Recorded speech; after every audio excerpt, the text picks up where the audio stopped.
Good evening, everyone, and welcome to the Apex Racing Cup Series here on Full Throttle Television. My name is Freddie Hanna. In the booth with me is Tony Solari. And Tony, we got a long one tonight. 200 laps, 300 miles around this famed Charlotte Motor Speedway for the Cup Series drivers here tonight. Should be a lot of fun. It's a fun track, and we're racing into the nighttime here tonight at Charlotte. Yeah, we didn't really get the night on Sunday, but yeah, for sure we're going to get it tonight. This is the Enduro, the Charlotte Enduro race. Would this be like their Coca-Cola 600, I would assume? Yes. So yeah, it's going to be a lot of fun. I'm already checking out all the fancy paint jobs out there. I think they're doing a little bit more veterans awareness as well, and stars and bars on a lot of these cars. And hey, that wasn't even meant to rhyme, but it did. So I'm going to go with it. And yeah, it's going to be should be a fun night tonight. Should be a lot of fun tonight here. A great track to visit, a great track to race, and you're right, some great paint schemes out there as well. First off, we're going to look at the track tonight. Track description: Charlotte Motor Speedway. It's your typical 1.5 mile oval. 1 and 2, you can kind of run high if you want to. Low is kind of preferred. 3 and 4, you're kind of all over the place. Turn 4 seems to be the trouble spot, though. We saw a lot of guys find the wall on the exit of turn 4, and it does kind of come up on you quickly there. The exit of 4 is kind of abrupt.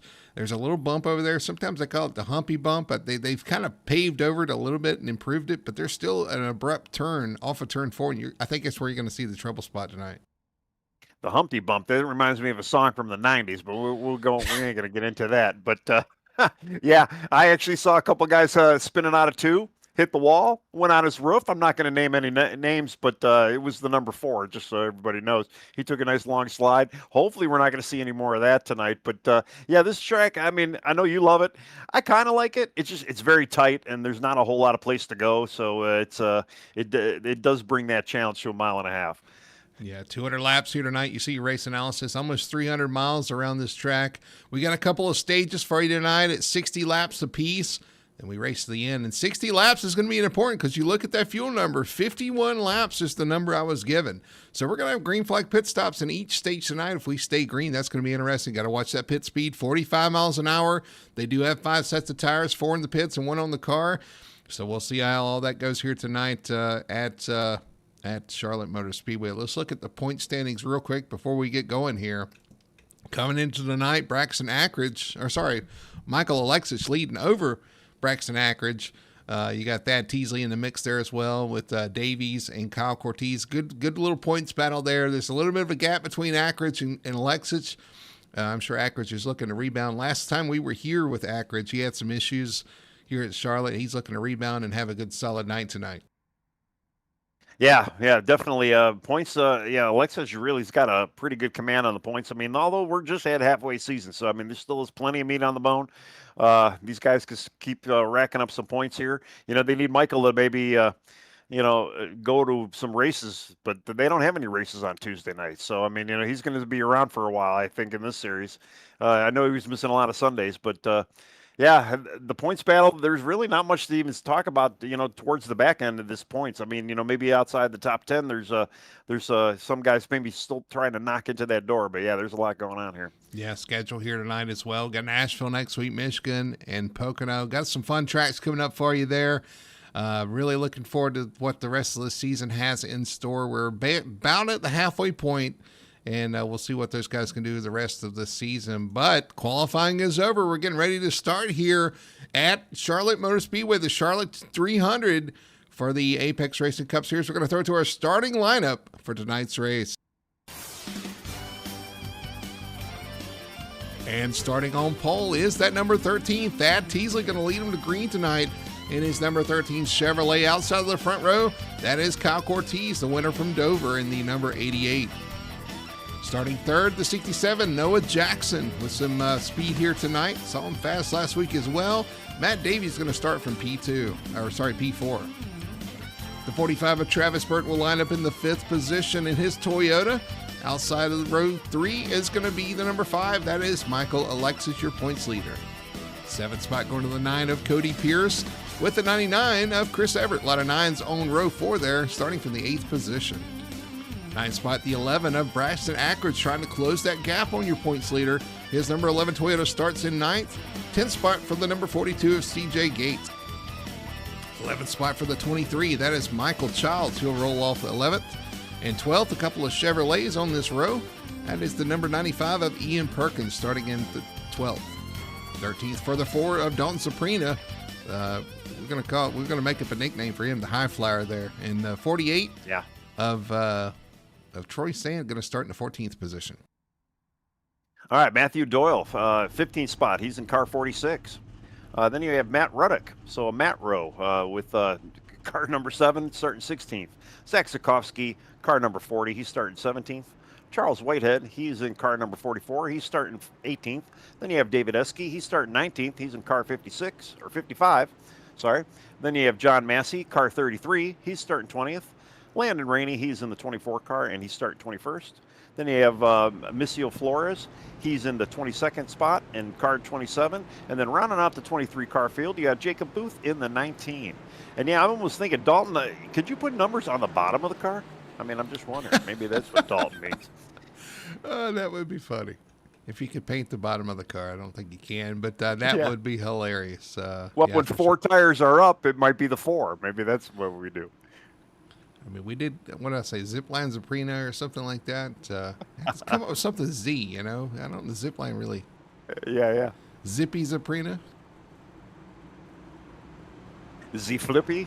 Z-Flips? Oh, my goodness. Yeah, I don't know. Well, we're going to see here tonight. Got some great cars, great looking cars out there. We'll highlight them as we go throughout the night. We'll have plenty of time, 200 laps around this track. But the base car is going to peel off. Thad Teasley going to lead them down. Kyle Cortez on the outside of the front row. We're getting ready to start here at Charlotte. They enter the restart zone. Green flag flies, and we are racing here at Charlotte Motor Speedway. And I can already tell, too, I mean, we're kind of in the twilight of the evening. So, yeah, we're going to probably hit some darkness quickly, too, especially with a 2-time acceleration for time, at least. So, yeah, it's going to be kind of interesting. I wonder how much sun they're going to get in the visor, though, for this first stage here. We're going to get some nighttime racing for sure here early on. There's not going to be much daylight left, and that's going to affect the way the cars drive as well. We'll see how that works out. And you're right. Which visor did you choose? Because that sun's going to be in your eyes in 3 and 4 right now, but not for long. Yeah. Actually, I'm looking at Thad. Thad's in an 8 car, a Bud car. I think he's got the wrong number on there. Although if you figure, you know, the 8, if you it's like the 13, but it's all squashed into one number. Yeah, if you put the 1 right up against the 3, it makes an 8. There you go. Right, yeah, maybe that's what we'll call it for tonight.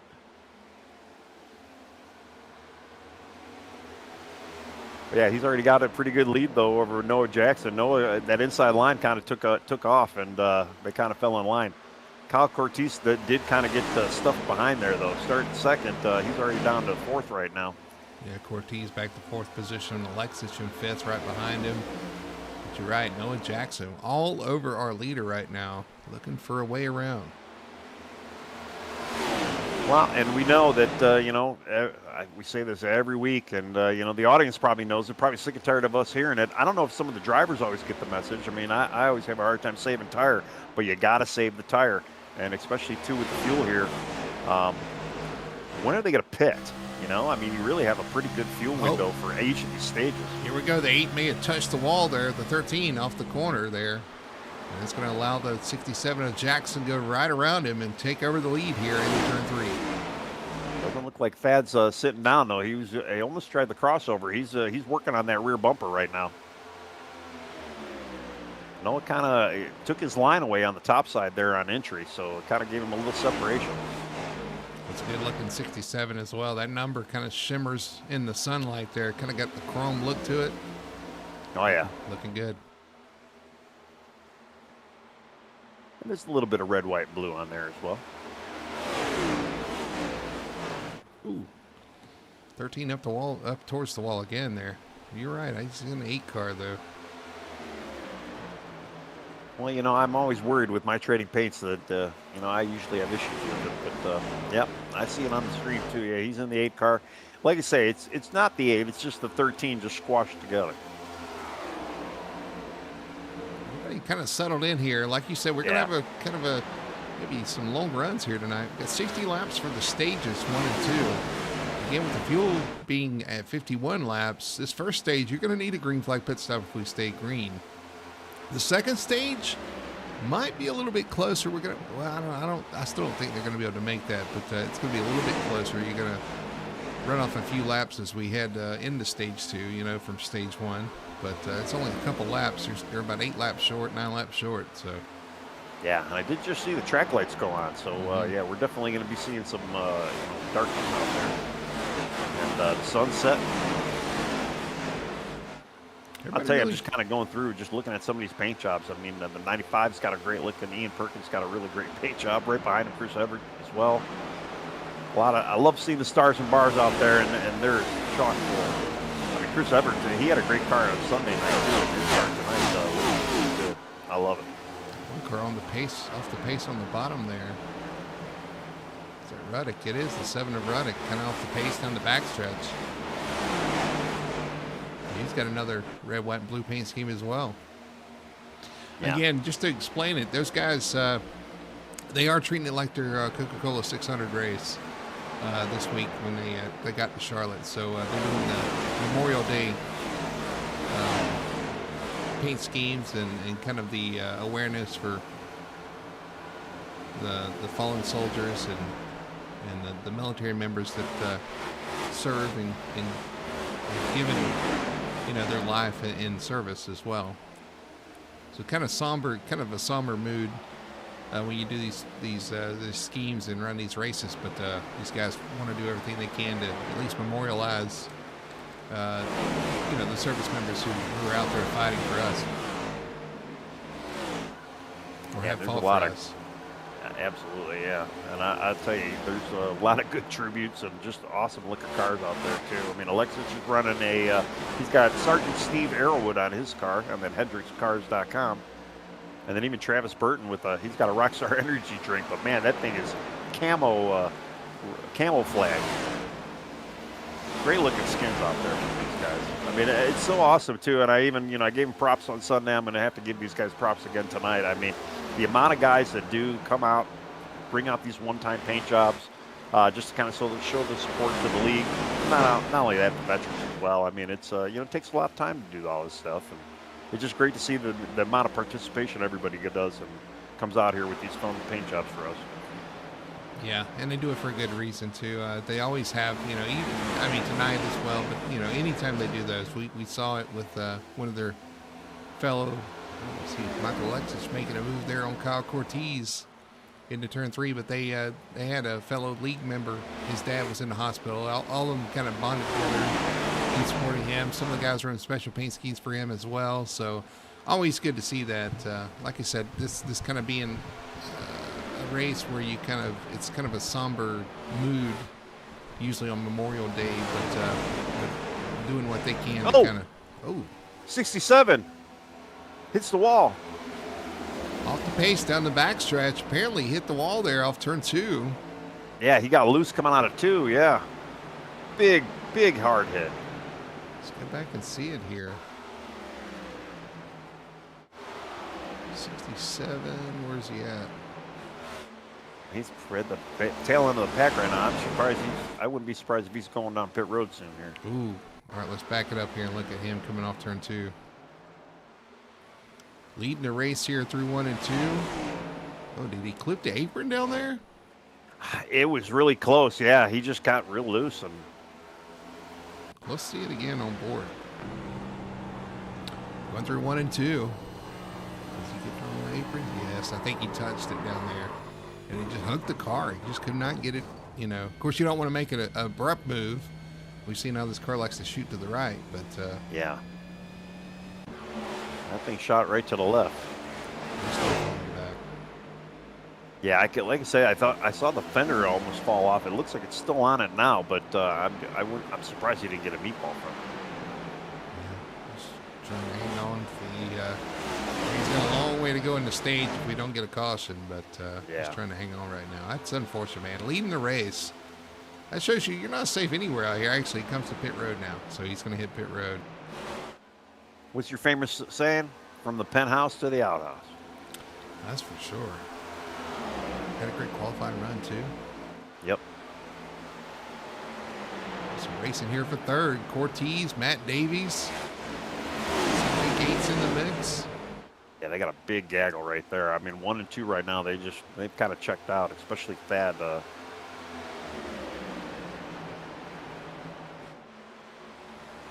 saw a little wiggle in the there, but on a mission right now.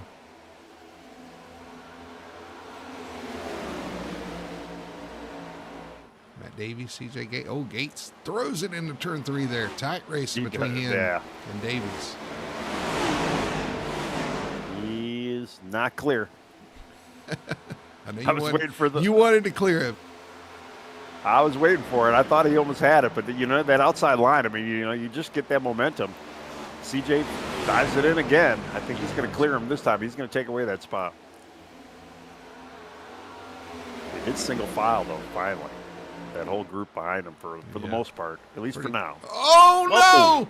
Matt Davies gets hit from Travis Burton. How did he hang on to that, Tony? Wow. What a move for Davies to hang on to that. But, man, Travis Burton threw it off into the corner, right into the quarter panel of Matt Davies. Well, it almost looked like Matt, I don't know if he hit the brakes, but he was really slow on entry there. I cannot believe he hung on to it, especially with this car. I mean, that was a quarter panel hit there, and was able to hang on. Like I say, I don't know if he just checked up for the corner a little bit more, and Travis wasn't there. But it was a pretty abrupt for Travis. He probably did not see that one coming at all. Yeah.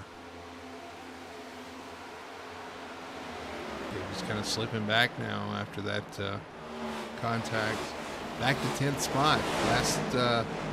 Last position for a stage point. But Tony, I love it, man. We got pit stop. We got green flag pit stops. You got to figure out when you're going to pit here in these stages.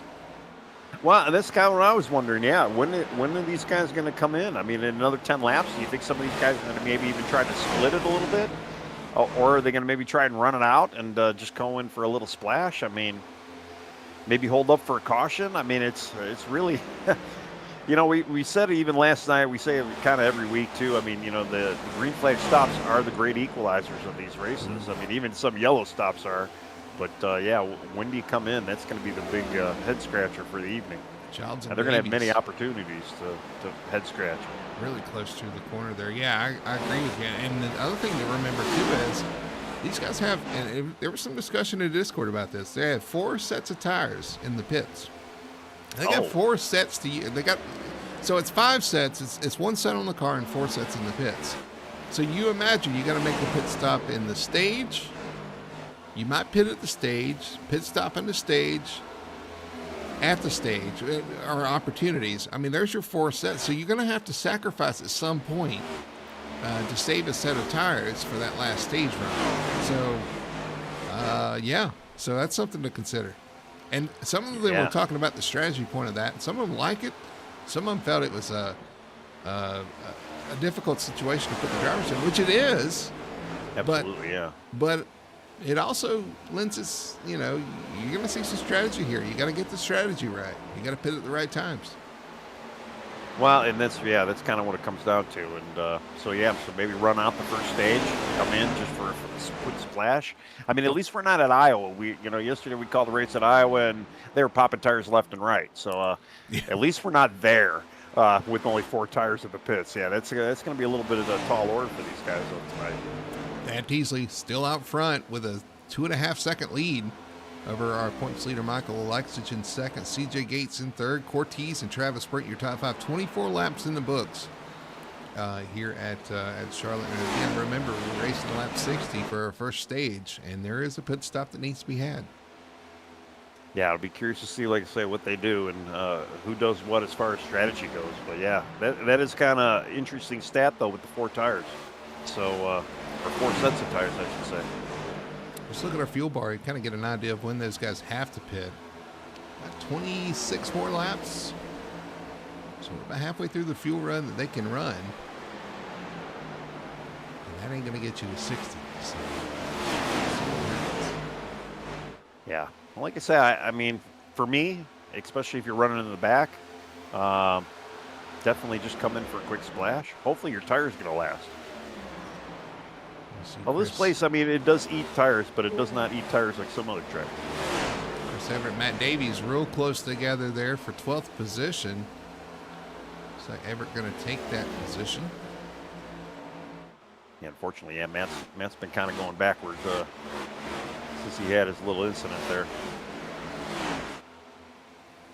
Yeah, Michael Alexis is slowly starting to catch up to Thad a little bit. He did post the quickest lap last lap and was up about 0.2 overall. So he might start running him down a little bit. There's your gap there, your gap tracker on the bottom. Last 5 laps, the last 4 laps, he was slower, then faster the last 2 laps. See what it is this time by. He's faster yet again. Yeah, by 100th, but that's still 100th quicker. Yeah, I need to add on there the difference, what he made up that lap. You're right, because that would be kind of interesting to see. He needs a little bit more. Well, yeah, with this 5-speed transmission, that's kind of the characteristic of this car. It's kind of why I feel like too that sometimes if we see these cars get a little bit looser, you miss a shift, or if you're not rev matching and whatnot, I don't know. You shouldn't be shifting on ovals. So that's my maybe Pocono I'd allow it, but other than that, you shouldn't be shifting there. I'm with you there. Braxton Ackridge gets around the 88 of Cortez. Cortez kind of slipped back here. Longer we run here. Ackridge in the 6th spot. Cortez back to 7th. In front of him is Zippy Zabrina. Well, and again, we have an estimated fuel. Yeah, Zippy Zabrina. I mean, we have an estimated fuel gauge, so there is a very good possibility maybe they can make it. And maybe some guys are even a little closer. And maybe, like a Cortez said, I'm just drop back a little bit. Maybe I can save a little bit. Doyle. Matthew Doyle hits the apron there on the entry of turn 1, kind of washes up almost into the side of Matt Davies, trying to get around him. And here comes John Massey. Sees the opening, going to try to go to the outside.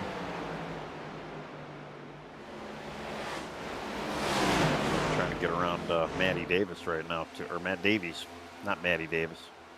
I'm gonna always get those two confused. And Matty's not even in here. Yeah, Doyle's got a great looking car. I like his stars and bars. What has he got there? UTV on the side of that race shop. And then even John Massey. John Massey's running the Air Force scheme tonight. Good looking car. The track kind of squeezed Davies up the track there. They make it though. Still duking it out. Yeah. Charles Whitehead kind of looking on in this picture as well here.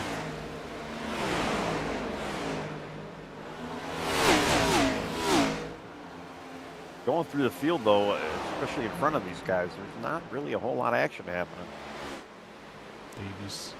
Doyle actually didn't make the move up the track in front of Davies. So we got somebody coming up pit road. Ruddick, the 7, the first car to hit pit road of our lead lap cars. Well, and that is in the middle of the stage here. So I would assume that we are going to see pit stops. Does it take tires? That's going to be the big question. He's going up. He's on the jacks. I got a feeling that some of these guys maybe run this out. Off pace, off the track, going a lap down. Some of these guys may take tires on the pit stop here. Might run it long, take tires, but may stay out at the stage. So this is really going to make things interesting for the stage end and then the beginning of stage 2. And actually, with the four tires in the pit, or 4 sets in the pit, I should say, that actually would probably make the best strategy. Run as long as you can, get your tires, fuel up again for the stage. Just don't take tires, maybe. Guys scattering back here. Cody Pierce, Troy Sand. Everybody getting around David Esky there.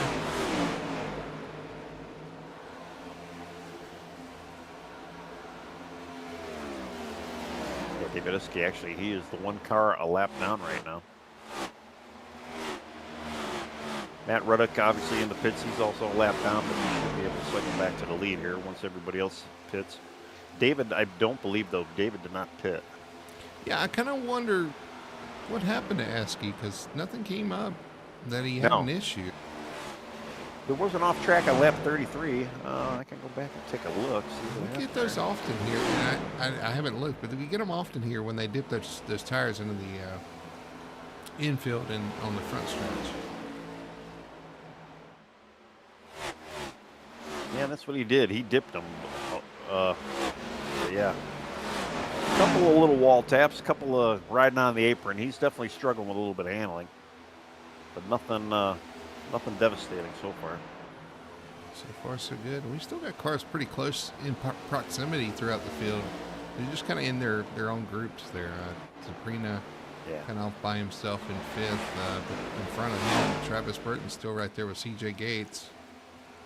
Behind him, we Travis got kind of 4 cars.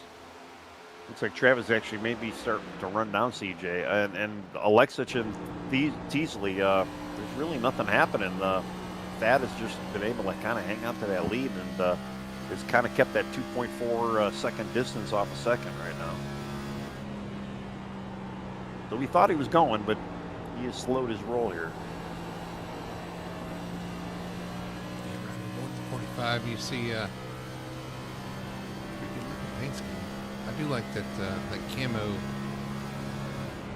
Rockstar energy Yeah. drink or what? Yeah, it's pretty neat.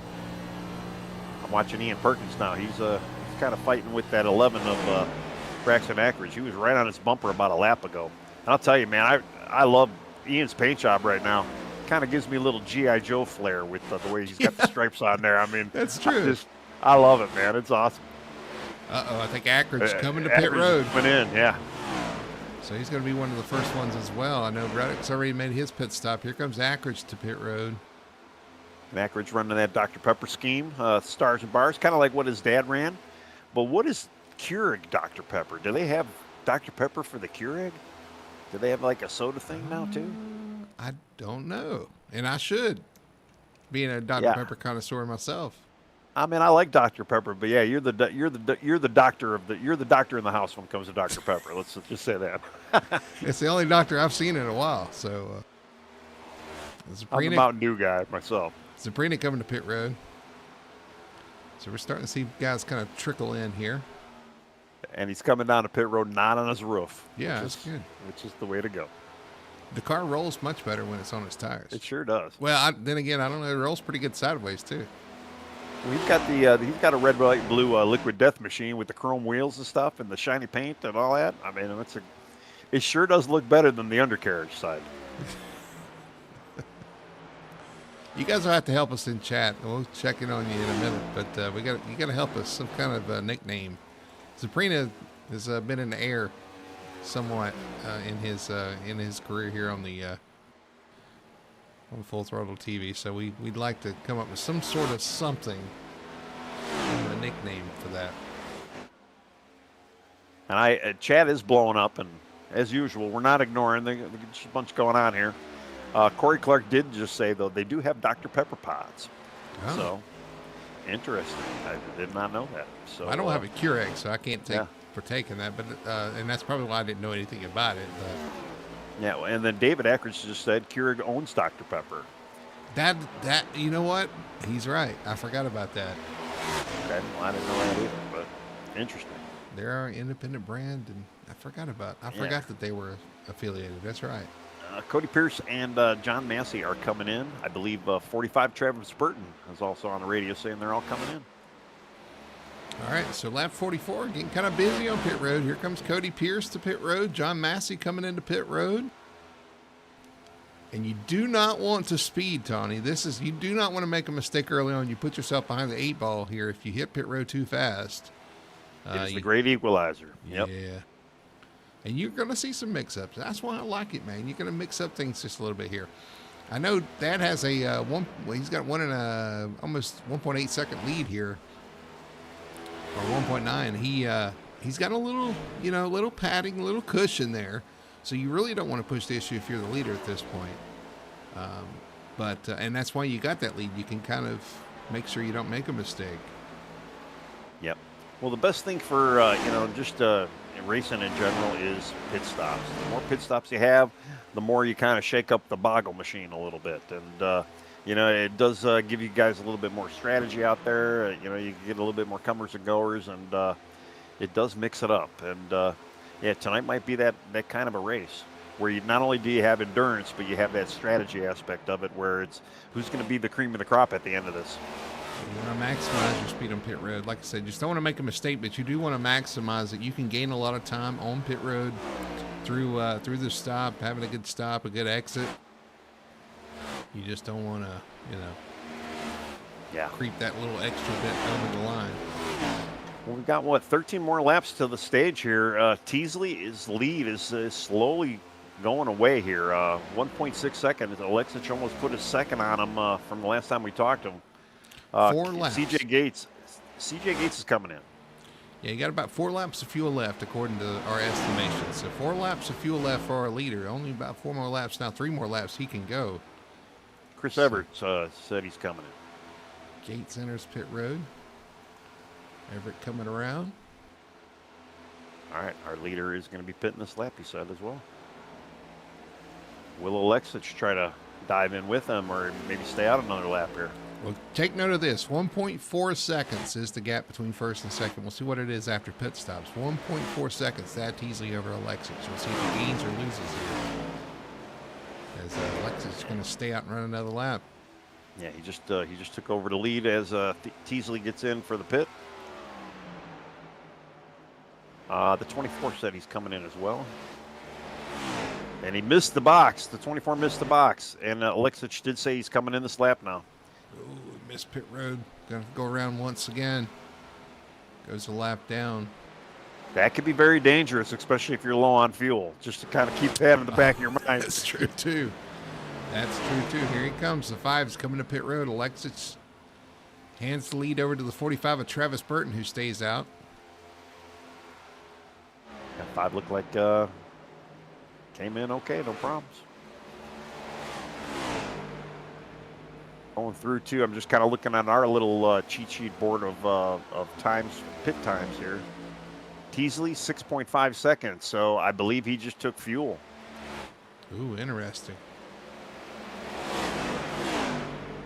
Let's see, Ruddock at a 9.8 stop, Ackridge 7.7. I'd assume Ackridge maybe only took 2 there. I'm going to have to go back and look here. Got guys on pit road for you saying Kyle Cortez. The 45 makes it a lap. According to my estimation, he's going to have to pit this lap. I thought he already went in. I thought I heard him saying he was going in. Apparently not. Ian Perkins still out there as well, but we saw Perkins from Atlanta. Remember, he's that's right. Fuel saver extraordinary. Oh, we got somebody spinning yellows out. Oh, 45's hitting pit road, but did he make it in time? I believe he did. No. Travis Burton. Penalty. Troy Sand. Penalty. And what about Ian Perkins? He's still out there. I thought he'd have to pit that lap. He is so low on fuel. Now he's going to have to wait for pits to open. Yeah. And I think, too, they're going to give Travis probably, they're going to clear his black flag there.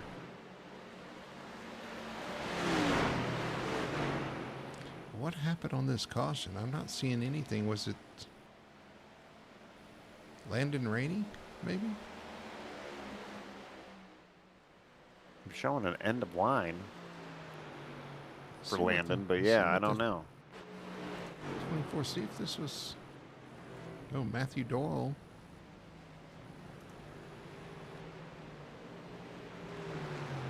All right, I want to watch Ian Perkins here, though. This is going to get interesting. Anytime you get a caution within this pit cycle. But Ian Perkins and Travis Burton are the only ones on the lead lap, Tony. This is really kind of mixed things up. But Ian's trying to roll around to his pit stall. Is he going to make it? Because he is really slow back there. All right, so the caution, and the caution was for Landon Rainey. He hit that bump coming out of his pit entry or pit exit, and hopped right up onto the track. Now I think we are going to have a lot of waiver rounds here, possibly. Yeah. Ian Perkins got a black flag as well there. Yeah, well, Travis Burton did get his black flag cleared. Landon Rainey was given the UL because that was Landon Rainey's caution. I'm surprised Ian. He's rolling to his pit stop. I know. He had plenty of gas. Wow. He made it, but man, he was out there. All right, let's go back and look at our replay here. See what happened on the incident. Looking for the 24. Really mix things up here. Watching the. Yeah, coming out of his pit. Coming out of pit stop. Oh, he had that nasty bump coming off of pit road and shot him up the track in front of everybody. We know about that. I was just going to say, I cannot tell you how many times I've seen that, experienced it as well. I mean, why is that even a thing in iRacing? That's a huge, but look, I think all 4 tires come off the ground there. That is, I mean, I don't understand how that's still a thing in iRacing. I mean, because it's been like that for years. Yeah. Man.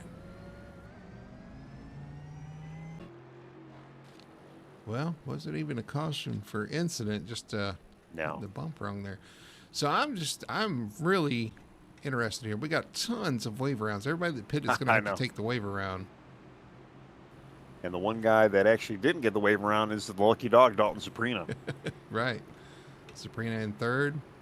Which sucks for him because, that's the time you don't want to get the lucky dog because that puts you in the back of the pack of all these wave rounds. Well, I'm curious here because Suprina's still lined up in front of Ian Perkins.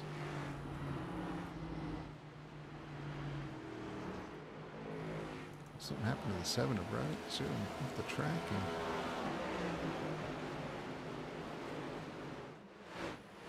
I don't know what happened to 7 there. He was one of the early. Yeah, he was one of the early pitters. Oh, he spun. Passing a pace car. Misshift, I believe. Yep, that's what it looked like. Yep. All right, they're trying to get this lineup sorted out. It's one of the weaknesses here lately of iRacing is the caution procedures. That seem to be a little wonky at times. That's what I'm saying. Ian Perkins is showing as your leader. Travis Burton in second. Dalton Suprina was in third, but he's a lap down.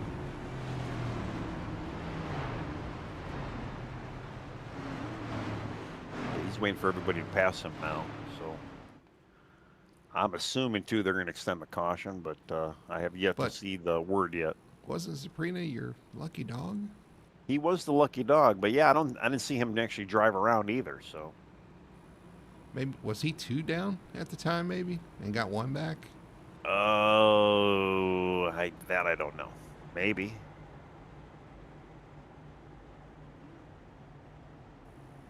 Well, not only is iRacing confused, and probably I feel probably bad. The audience and us. I feel bad for James DuBose as well. All the race control stuff, but apparently my system is also confused because it's showing Ian Perkins and Thad Teasley.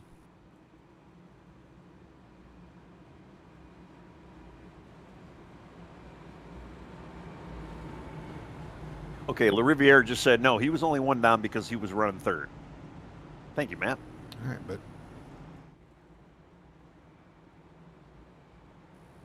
now he's showing an 18th on my screen. I don't know what iRacing is showing you. If you want to check and see, but I'm. What do you want me to check again? Sorry. Just in iRacing, what iRacing is showing you for running order, gaps, positions? Because I'm showing they are they're matching up to what I have on the program as well. Ian Perkins, Thad, CJ, Travis, Kyle Cortez, Michael Alexich, Braxton, Ruddick, Chris Everett, Matthew Doyle, Cody Pierce. What about Michael intervals? Childs? Because I'm showing a lot of cars laps down. I am still seeing a bunch of cars laps down. Yes. I'm only showing 6 on the lead lap right now and within iRacing. Well, I'm showing 4 with no intervals. I don't really know what has happened here.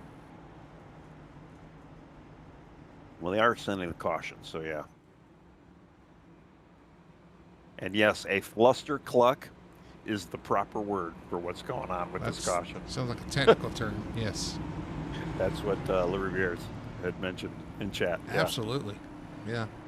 And yeah, thanks everybody for being out here in chat. Again, we haven't really gotten to anybody. Abigail's out there. Thank you for watching. And Andrea, thanks as well. Corey Clark, Samantha, thanks again.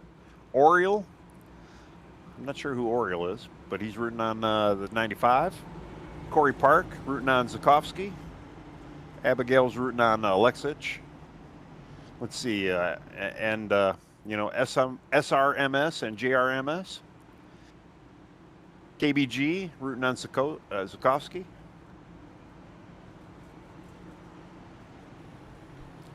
Well, they have really confused iRacing at this point. Yeah. And they've confused me as well. We're watching Ian Perkins get passed by cars, and they're going back on the lead lap in front of him.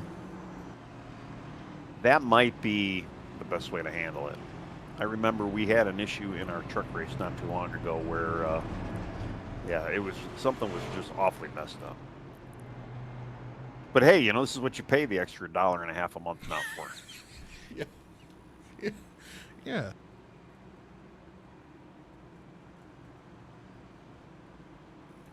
Well, there are parades and all. Yeah. So Ian Perkins now waiting. He's not waiting. He's just saving some fuel for the next stage.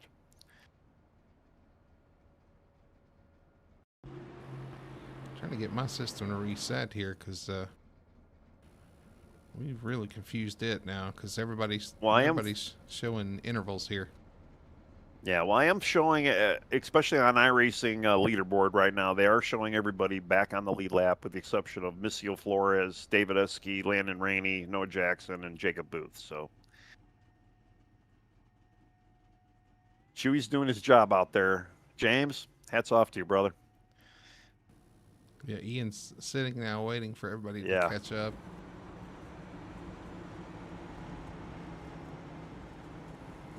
Well,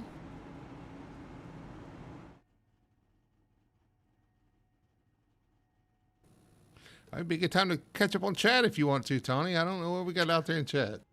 I know, yeah, I'm looking. Well, they are bringing out some nicknames for Zuprina. So let's see, what do we got here?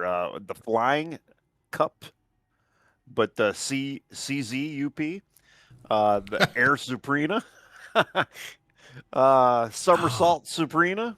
Abigail's got some good ones. I like Air Zuprina. Air Zuprina, yeah, that's not bad. That was from Corey Clark. Let's see. What about Dalton the Daring?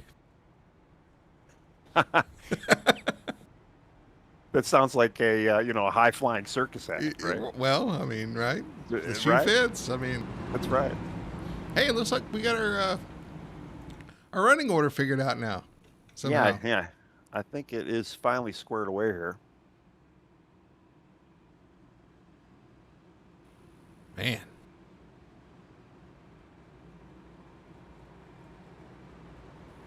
They are one to green, but they are single file. Honestly, you know what? Dalton should probably just change, instead of having 7-Up, he should have 4-Up on his car. 7-Up would be a good sponsor for him, though. 7-Up, that's right, yeah. 7-Up in the air. There you go. I mean, there's a lot of beverages out here, so why not some 7-Up, right? Bolton Dalton, I like that one. Yeah, that's a good one. Yeah. That's a good one. All right, well, are we going to get green here? Looks like we are. We're going to get this thing back green. I think they just finally threw their hands up and was like, oh, we got to go. So here we go. We're going to have a green-white checkered shootout for the stage. Green flag is out, and we are back at racing here at, we got a little checkup in the back, but we're back racing here at Charlotte. Yeah, well, they did the single file start, which is probably the safe way around here, and yeah. After all that happened, and the sad thing is we're probably going to have another caution here for the stage in about another lap. What about this? Ian Perkins out front, but here comes the 13-8 of Thad Teasley. Yeah. CJ Gates wants to get in the mix as well. One lap to go in the stage. Who's going to take this stage win? Thad Teasley back to the front. Ian Perkins second. CJ Gates in third. Thad had such a commanding lead, I should say, in the early end of this race. He just, he's like, I'm just going to go. And he's 42. CJ Gates going to take second here, but I think he's too far back. 13 at Teasley. You can't hold him back. Here he comes. Oh, yeah, I was going to say. Not going to be enough, though. 13 going to come off the turn 4. Going to take the stage win here tonight at Charlotte. There's the yellow.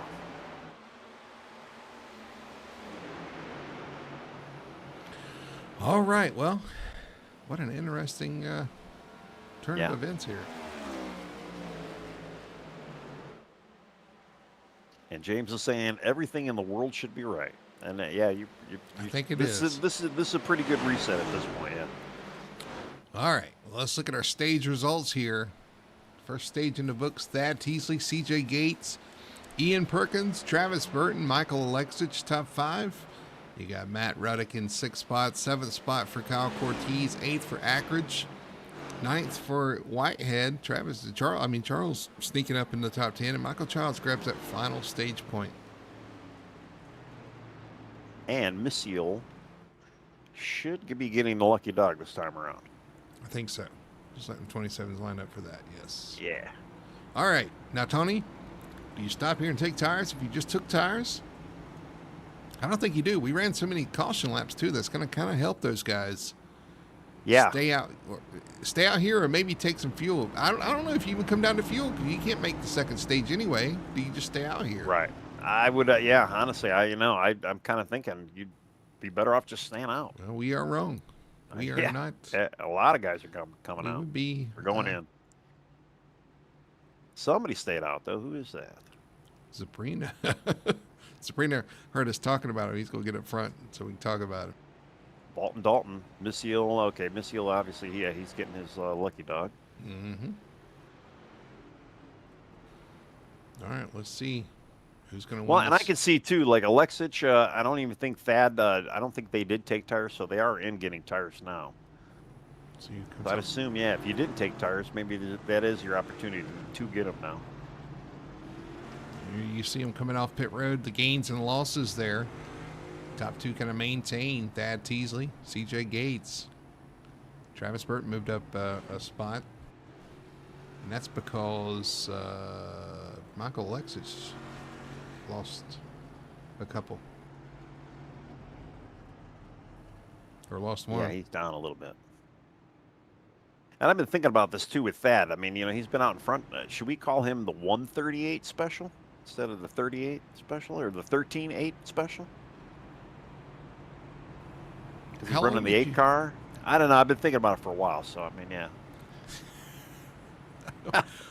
I mean, we're giving people nicknames. Why not? These darn cautions give Tony too long to think. Yeah.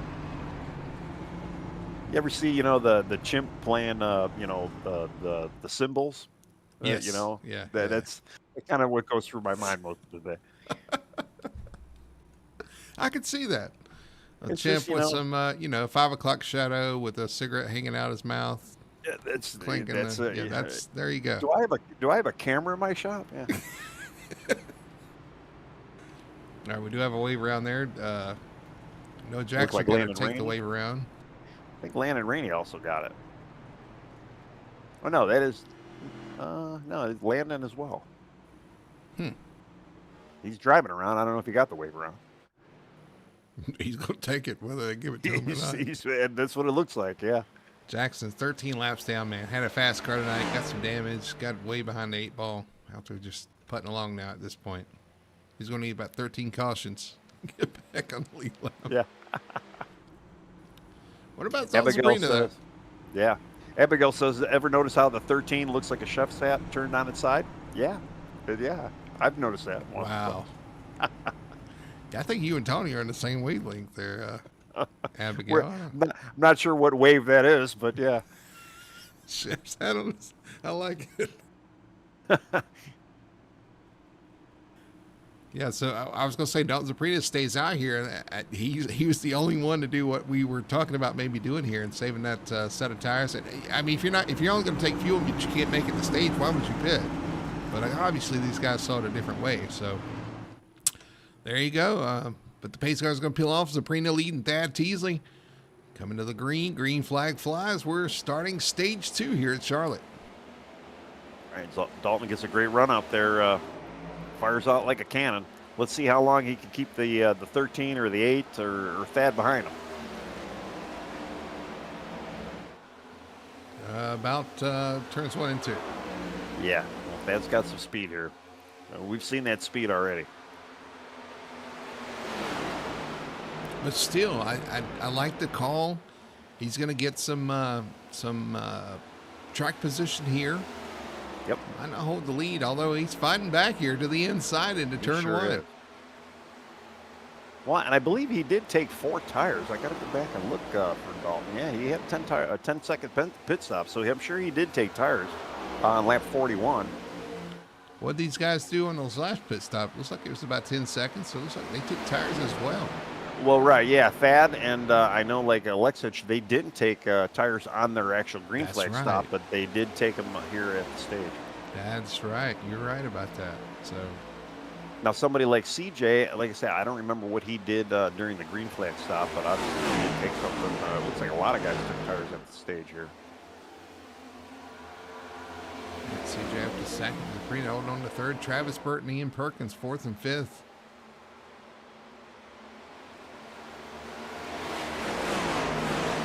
Perkins gained a good bit of track position by being he just the right spot in the right time, had to coast to his pit stall, but there was only a few cars on the lead lap, so all those wave rounds lined up behind him. Was able to pick up some pretty good stage points in stage 1. Well, you know, like I said a little while ago too, you know, with the amount of cautions that they're going to have, or I shouldn't say cautions, the amount of stops that they're going to have to make, just especially for fuel and especially with the tire limit. It's just going to shake up. There's going to be a lot of strategies. When you have a lot of strategies, you have a lot of different outcomes. And, yeah, we're going to see guys move up and down the field all night here. Whitehead had an issue, had a moment off turn 2 there, all the way down to the apron. Don't know if he hit the wall or not, but lost a good bit of track position on that 44. Back to 13th spot.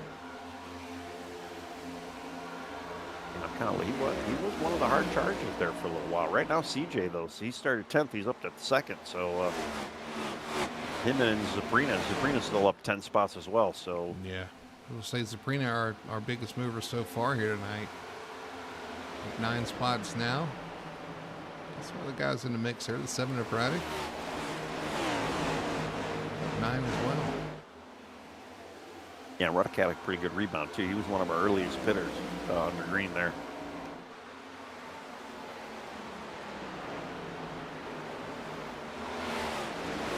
Yeah, he was diving it in. I thought Ruddock was going to put the pressure on Alexis there, but did not have the drive. Watching Troy Sand, John Massey, Zach Zukowski in the mix there. They got a little battle brewing.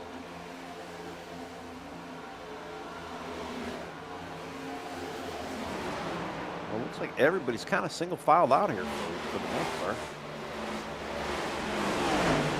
Cooking under cautions. Yep. We're cooking the names. You're cooking, Tony. You're cooking. That's right. Well, you know, I cook for myself every night. That's what they were talking about. Alexis side by side with Zaprina. 5 underneath the 4. The one guy I had to go all the way back in the field, but Braxton Ackridge right now, he is running at the tail end of the field right now, and I gotta have to look to see what he's done. He had a 30-second pit stop. So I don't remember, did he get damage? Was he fixing damage? I don't know. I didn't know that he did. Fixing damage, maybe? Spot, yeah. I'm just looking at the fuel numbers. 62 laps is when they pitted. If they can do 51. Oh, got somebody off the pace on the bottom. Who's that? Well, I went back. I wanted to go see what happened with Ackridge here. He did stay on pit road. Well, he wasn't that. It wasn't a 30-second stop. I don't know why it says 30 seconds. Unless he pitted again. No, very odd. But yeah, fell all the way to the back. Maybe it's just a little strategizing move on his part here. We know he likes to do stuff a little different. So you're saying he didn't sit in the box for 30 seconds, or he did? No. Oh, David Eckert said he did have damage. He wasn't in the box Oh. for 30 seconds, though, but.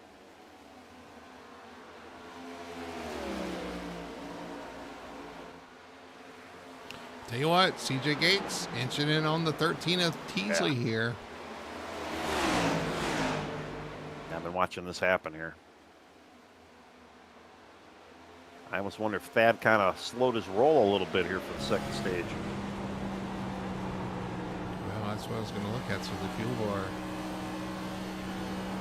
37 laps remaining of fuel, according to that. Travis Burton kind of starting to inch in on the two of them too. So if they get a little three wide, they're going to have or if they get a little side by side up in front, they are going to get three wide here, I'm sure. Travis is going to start catching these guys. I mean, he's already catching them. Travis as well too has the quickest lap of the race right now with a 29.35. The Thad ran the fastest lap last lap, so there's a lot of speed up front right now.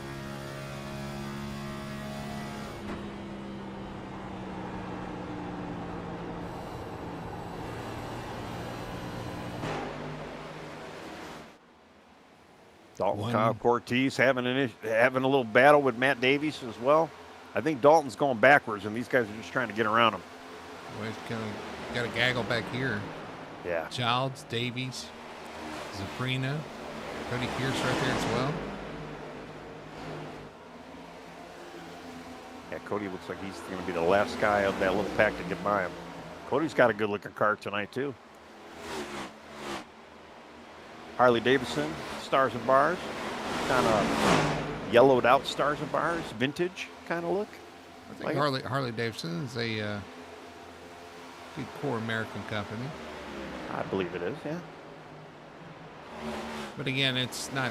There's a lot of people confuse Memorial Day with Veterans Day or 4th of July, and I try to make that distinction because I know it matters to the military guys, and I know sometimes it gets lost in translation what Memorial Day really is, but it is about memorializing the ones we lost, the fallen soldiers, the one that gave their all to keep us free and keep us safe. So I try to make sure, because like I said, I've been corrected on that before, and I want to make sure that everybody understands that it's you're memorializing the ones that we've lost. You're not. It is military appreciation, but it's also about the fallen men and women. Actually, we got how's that coming to pit road? That's Zaprina coming to pit road there. But I just wanted to make that clarification for everybody that that's kind of why I make sure to harp on that, because I know it's important to the military family out there. So. Well, the battle for the lead is not really existence, but there might be a little battle for brewing for second here. Travis just got a notification for Zaprina. Too fast pit road. Yeah, we sure did.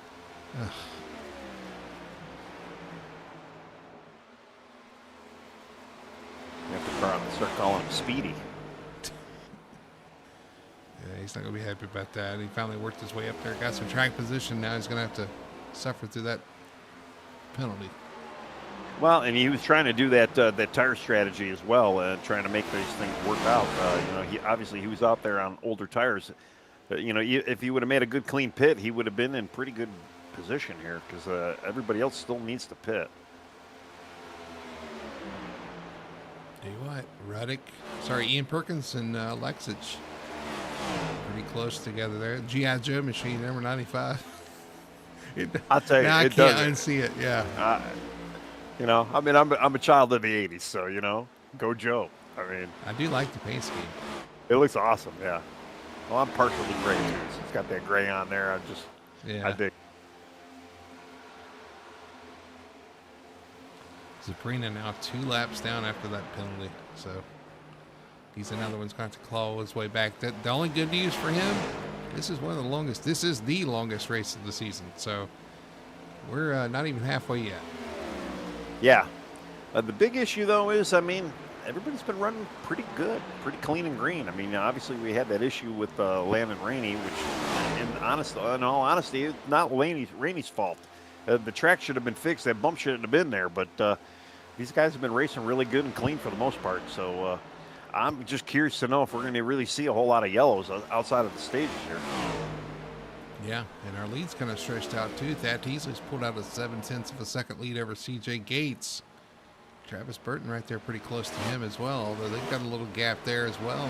They've kind of spaced out here, but again, we do have green flag stops coming up. They can do about 27 more laps estimated. We're racing what, lap 120? Yep. Yeah, 120. So that's 35 more laps to go here. What did I say? 20? What did I say? 27, 35, so 8 laps short? Yeah. I expect to see some more. Really what they'll do is do the splash and go here, but Well, the drivers know what they have for tires. So, yeah, if they definitely, if they want to save a set, splash and go is really the best option here. I'll tell you what. Is that Esky there? He's really having a handful. Yeah, he is actually pitting right now from what I heard. So. There's Alexich in 4th. Got a solid night so far all night tonight. I expected him to run a little bit better than this, but I mean it's early. But yeah, he'd be one of the contenders racing up here for the lead, but he might be working his way towards that. He is up 2 positions from where he started, and still in 4th, just a little ways behind our leaders. It's an endurance race. So slow and steady wins the race. He can still see the leaders for the most part. They're a bit of a way from him, but he can probably still see them. Yeah, that's the 95 running the Union Pacific. That's what it is. Oh, okay. Or a Union. He's running the logos for Union Pacific. Or if he's I think, we should probably ask him. He's a train guy. Right, yeah, I thought that's right. I think he did. He mentioned that once. Yeah.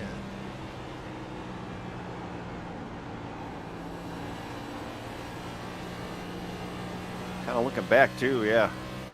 Matt Davies running ahead of Mike Childs, Matt Ruddick, Kyle Cortez. They've kind of, since they've gotten by Zaprina there, the 4 of them have kind of just been driving in a straight line here. Davies in at 32 there.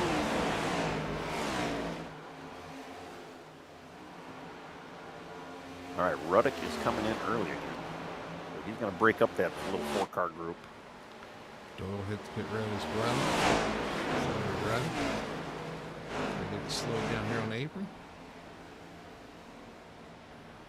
And the later this race goes, you're going to see these guys take more chances coming to pit road. You could see more pit stop penalties, pit penalties here on this stage or even later on, because you're gonna get that practicing. You're gonna think, okay, I can make up a little more time here. And if you're not careful, you step over that line, and the speeding police will get you. That was a gas and go for Ruddick. Okay, yeah. Again, I kind of feel like that might be the strategy if that's what you want to do. If you definitely want to save a set, I mean, it's probably where you want to be. Ruddick hit the bump there. He did, yeah. Held on to it. Yeah. Somebody said good save there. It's pitting right now. I thought I saw somebody. Somebody right behind me. Maybe not. Maybe it was Ruddick that was coming out.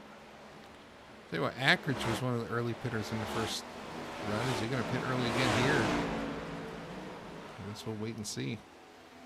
He did have damage from what I was told, so I don't know where he got his damage from, but let's watch the 7 of Ruddick hit this bump here. Coming out of the pits. Bam, right there. Boy, got in the grass, hung on to it there.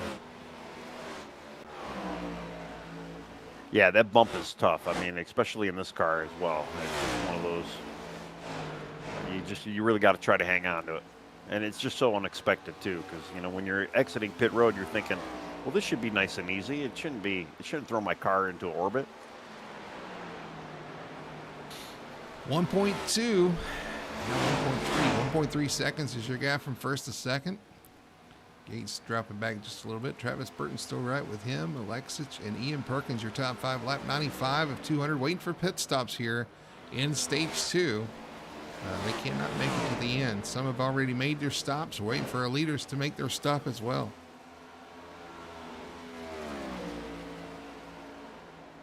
All right, Cody Pierce calling it. He's coming in. I mean, we are in that realm now, so yeah, 25 to go. Oh, he said not pitting. Maybe did he abort? Looks like he did. It's a good looking car too. You talked about that earlier. Kind of a, was it a faded out kind of look? Yeah, kind of a vintage. Yeah, there you go.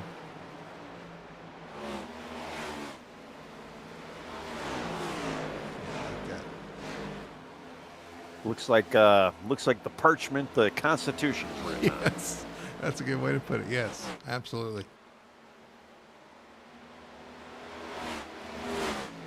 Now he's coming to pit road. There he goes. There's a lap early. He was just giving him plenty of those. Hey guys, I'm pitting in 5 laps. That's right.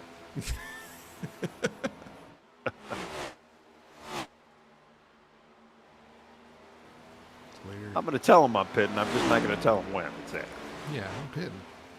You didn't pit. Well, I mean, I'm eventually pitting. But I still said I was. Yeah. All right, back out front, though. Thad, almost 2-second lead over CJ Gates right now.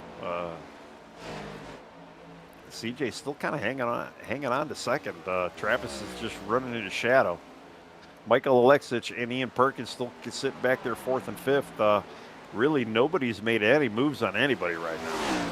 All 5 of our, all the top 5 have led a lap, and nobody's led as much as Thad Teasley now. Clicks over to 80 laps. 80 laps led for the 13 tonight. Been dominant. Looking really strong, even on the long run. The short run, CJ Gates was looking pretty strong on the short run there, kind of pressuring him there, and Travis Burton too. But when he gets some laps under him, he kind of stretches it out. Well, I kind of feel like, too, this is one of those tracks where if you really love it, like I know you really love this place, and I know you're really good here. So I think that really plays a key. Like for me, I don't love it. I find it a little bit more challenging, a little bit more difficult. So I'm going to struggle a little bit more here. And Thad, this might be the track that Thad has had circled for a while here, especially too when you figure the endurance factor into it too. Some guys, maybe could go a little longer and could keep that focus going throughout this race. And that's really what you kind of need to have.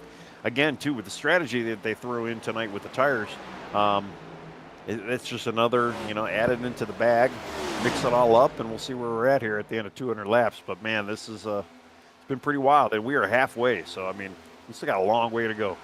Halfway to go in Apex Racing, their Cup Series longest race of the season.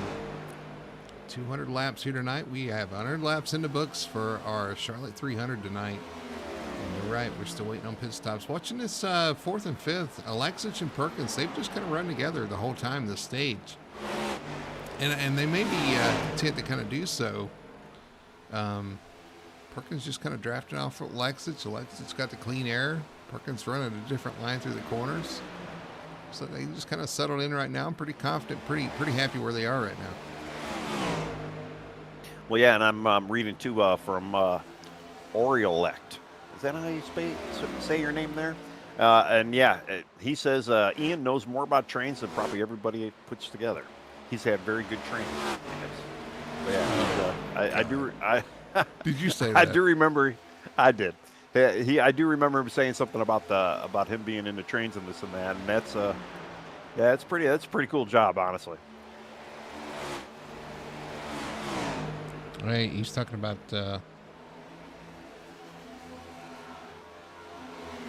building a great country and all, for sure. Oh, yeah. Wow. Hey, Travis Burton passing CJ Gates for second. He did, yeah. Did CJ back up there? I think CJ had a little slip there, to be honest. It is starting to get kind of end of the tire wear run here as well. So and they're probably thinking about, pit stops. Maybe, it could be one of those things. You're your own pit crew chief out there, so you got to figure. Okay, do I want to put on tires? Do I want to take them off? Do I want to make sure I get enough gas in there? And you got to kind of flip the boards. And here comes CJ. Yeah. 42 to pit road. He's had enough. Whatever it was, he's like, all right, now's the time to pit. Here comes the pit road. Well, like I say, if you're, especially me, when I'm driving out there in VR, I have to look to I got to look left just to get, just to kind of see those boxes and do the check marks if I want to take tires off or whatnot.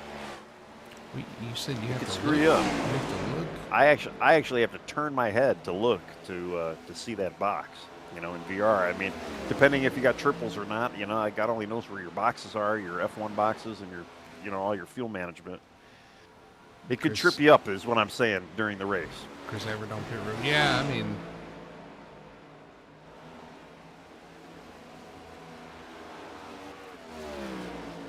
you can move those boxes, though. You know, right? Yeah, I know, but when you're in VR, they only give you a limit in VR. You can't really move them too far away. Too far away? Well, yeah, they actually have limits where you can only move them to a certain area. You can't change them to a different monitor or whatnot. UI? Yeah. You can move them, but you can only move them so far. And you don't want them too far away, but then you don't want them too close because for me it's all the immersion. I don't want them in my line of sight. Whose choice is it to move them out of the way where you have to turn and look at them? Well, I don't want them in the way of my mirror. Not that I look at that, but you got plenty of space below you and the bottom. Yeah, but I don't want to look at my feet though when I'm trying to figure those out. You can move them in screen, but I think you hit the point. Your point is you want your immersion in VR, and that's you gotta make sacrifices. So don't complain about turning your head when you move them out of the way where you have to turn your head. It's a big picture when you're in the video.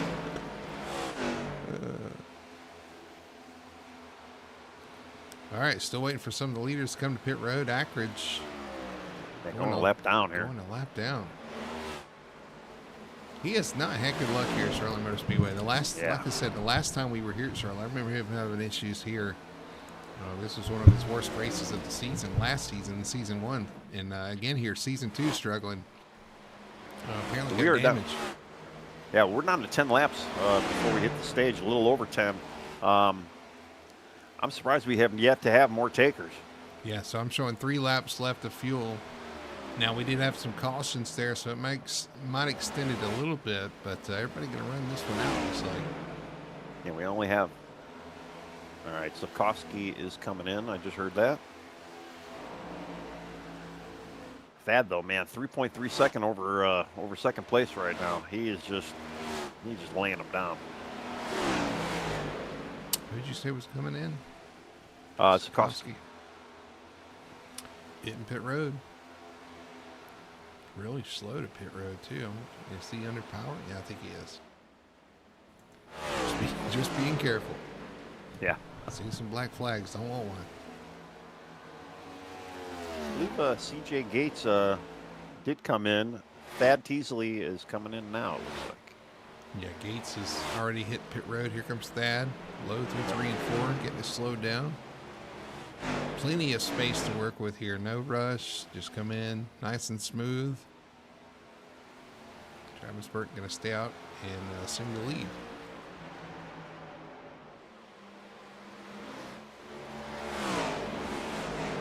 KBG says maybe the guys are pushing their gas open for a caution. Yeah, I wouldn't doubt it. I mean, we did see Ian do it that last round, and guess who's still out there? Yeah, I was going to say we just saw it in stage 1, so yeah, definitely. Yeah. We're going to continue to go around here. Alexich as well. They're going to probably run it out as far as they can. Good thing, too, Abigail said it almost looks like wood stained, talking about, who is that, Cody Pierce's car. Well, I tell you what, you and Abigail, y'all get along real well. You talk about wood, you get Tony excited. I mean, yeah, it kind of looks like a golden oak color, I'd say. All right, I think Alexis is coming up pit road. Here he comes. Ooh, coming quick. Gets it slowed down. Matt Davies hits pit road as well in front of him. Charles Whitehead on pit road, finishing up his stop.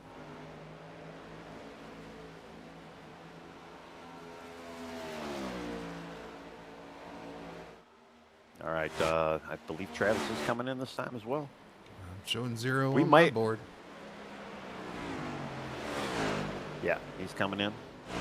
But of Coming in a little course, hot. here comes Ian Perkins around to grab the lead. Yeah. So whatever Perkins does inside the car, we saw it tonight. We saw it at Atlanta as well. Whatever he does, man, he saves some fuel just by the. And it's funny how some of the drivers just do that. Well, I don't know. Ian's looking kind of slow on the track. Did he stretch it too far? Well, I think he's just being conservative coming in. I don't know, he was slow down the backstretch. You slowed the pit He coming down the was. backstretch. I don't. He's in. Should be all right.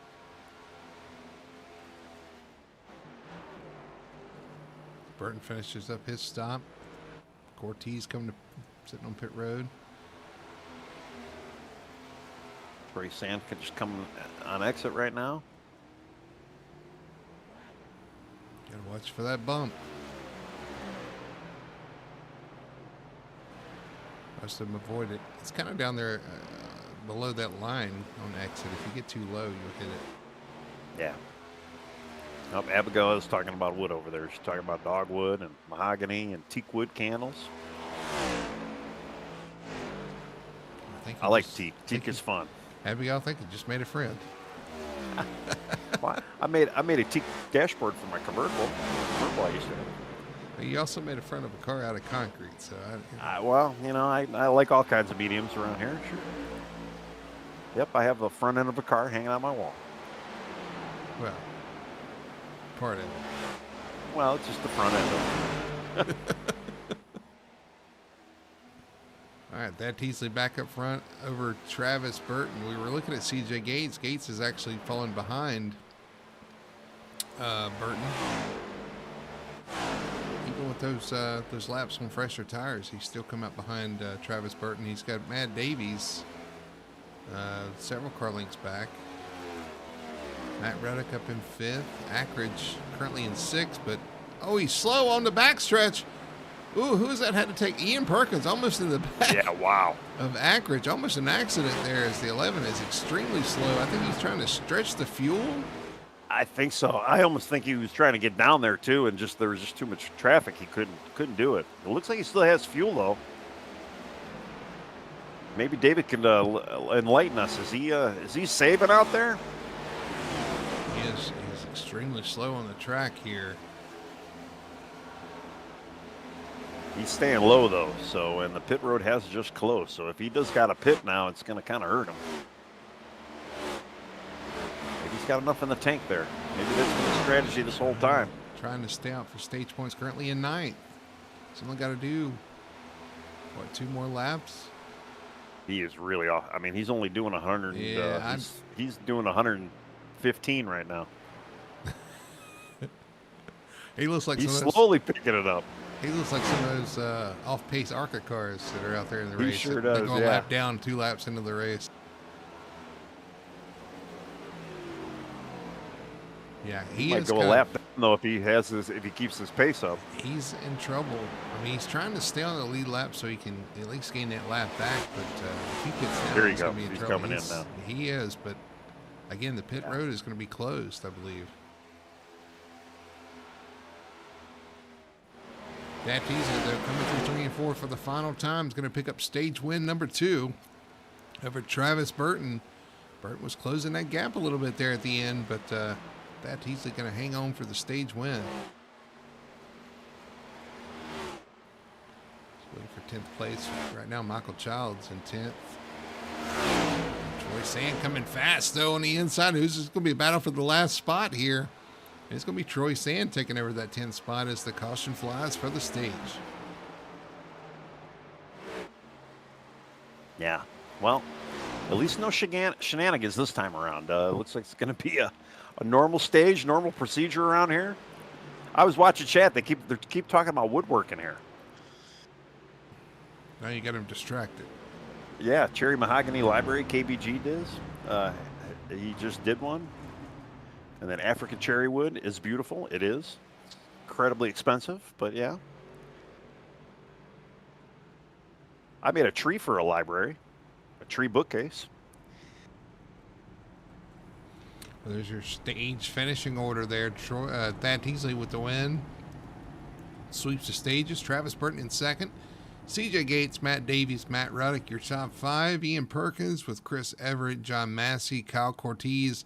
And at the very last moment, Troy Sands steals that final stage point. He's going to add that to his total.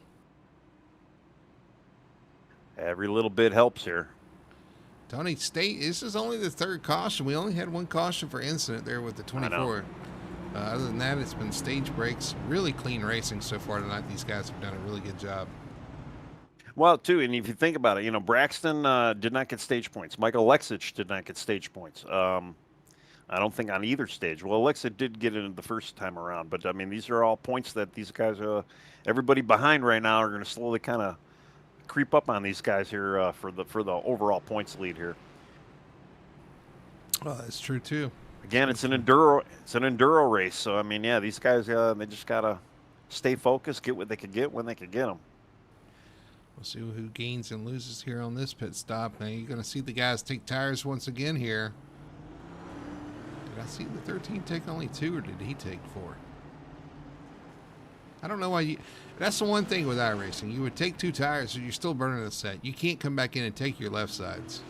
You take a set of tires, you take 2 or 4.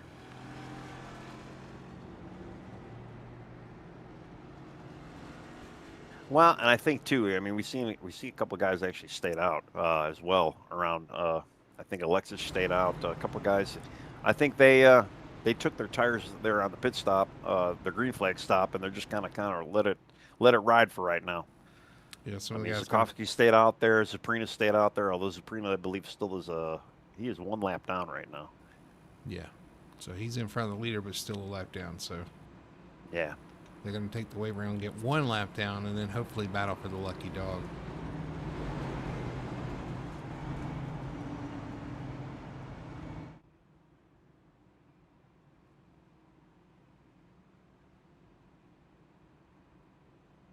And there's so many good construction projects in chat.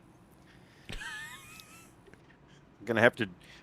I should direct you guys to my YouTube channel. You guys can see some of the goofy stuff I make. All right, wave rounds are coming around now. Yep, wave rounds passing the pace car. Going to hand the lead back to Thad Teasley, Travis Burton, CJ Gates, Matt Davies up the 4th spot, and Ruddick there in the 7th and 5th.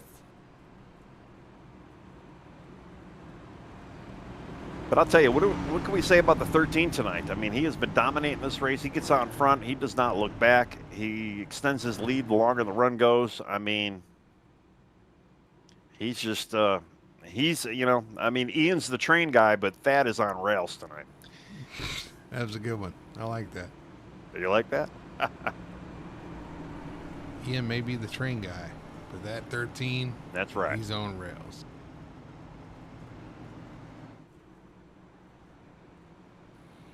Alrighty, well, gonna get a restart here. In the final stage, 76 laps to go at the line.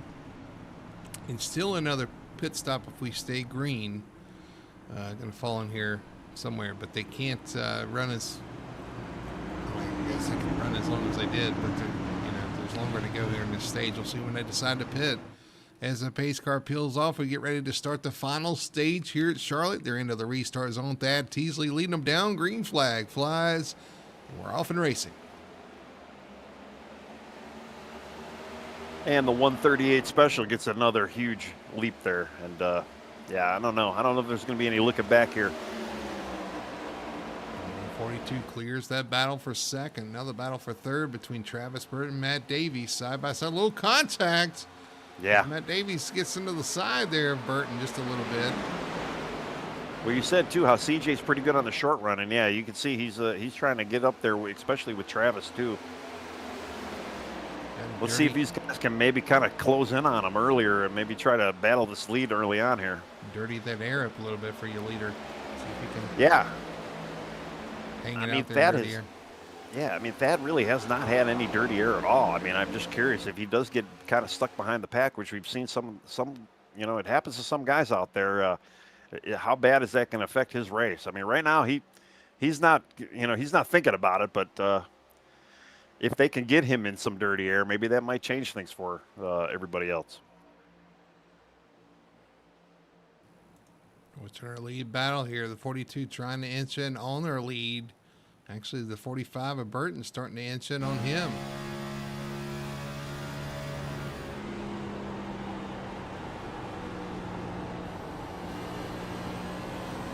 What about Alexich? Alexich back in 14th spot. Well, he just got that lucky or the wave around, so he was still coming off of a lap down. But yeah, he is hurting tonight right now. How did he get the lap down? I just think with the pit cycles, maybe he just had a long stop and couldn't get through. He's got John Massey, Troy Sand side by side in front of him. Sand going to take that position over Massey. He's got some work to do. Well, Alexich is pitting right now too. Four's pitting now as well. Oh, really? Both pitting, yeah. Woo, that was close. 5 is coming in hot. I don't know. What's the strategy here? Yeah, I'm not 100% sure there. 72 laps to go.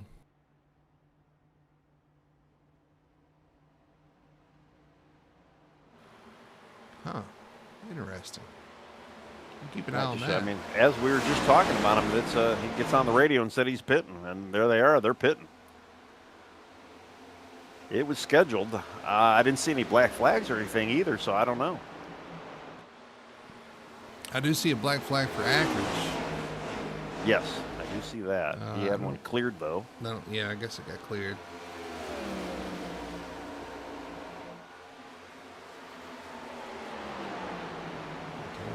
Lead tightening up a little bit. 42's Gates trying to find a way around that 13 car. Even with Braxton having this issue right now, as far as points go, he still is looking a little bit better than Zaprina right now. So this might not be too bad of a night for him. He might be able to get a couple points off.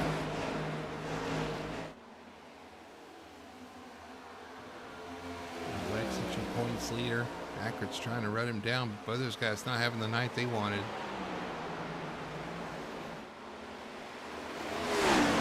Okay, KBG is saying 2 pits for this stage, then, he's thinking.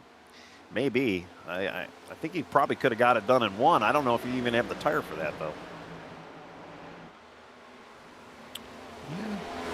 Yeah, I don't know if they've got the tires to make 2 stops. Well, I guess 1 would be... I don't know. I really don't know. I don't know. I can't figure out what the strategy there is to pit a couple laps. Although he took the wave around. So maybe they were short fuel? No, he just came to pit. Well, no. Yeah. Road. I don't know. Yeah, I mean, he did pit earlier. I mean, he wouldn't have been that dire with fuel. But even so, I mean, the pit now, you definitely don't have enough gas to get to the end anyway. Yeah. I mean, really, you would need to be pitting at what? Lap 145, I would say, would probably be the safe lap. Yeah, like I said, they put 72 laps to go or something. Yeah. Oh, here comes Ian Perkins looking to the outside of Matt Ruddick in the 7. Ryder side by side as well. Kyle Cortez, Giles looking to the inside of Cortez, can't get it done. Wow, Cortez, man, look at that move. Just underneath Ruddick. He had a hell of a momentum. Yeah, the 7 lost a little momentum off the corner in turn 2 there. He kind of turns low and goes right by him. And he was fighting Childs a lap before, and yeah, he put some distance over Childs there. Got the boosters out. Right, yeah. It's almost what it looked like. But Ian, full steam ahead. Running 5th. He's got a bit of a distance, though, to gather to get to Davies in 4th. But again, you're going to have one final pit stop. And if we stay green, it's going to be the great equalizer. Like I like to say, it's this one. It's going to be the money stop. I'll tell you, the Thad finally Oh, kind the of. seventh contact with the 23 of Child. Oh. Slides off turn 2, hangs on to it, though. Little contact got him out of shape. Close racing there, and Chris Everett says, thank you very much. He'll take that position. I just saw the tail end of that when that was happening. Wow. Oh, tight race between Cody Pierce and Charles Whitehead as well, right behind him. Yeah, these cars are not easy to save. For them to have been able to manage that, hats off. We've seen a lot of that tonight. They've gotten out of shape several times. That's right. Able to hang on to it. It's good driving going on tonight.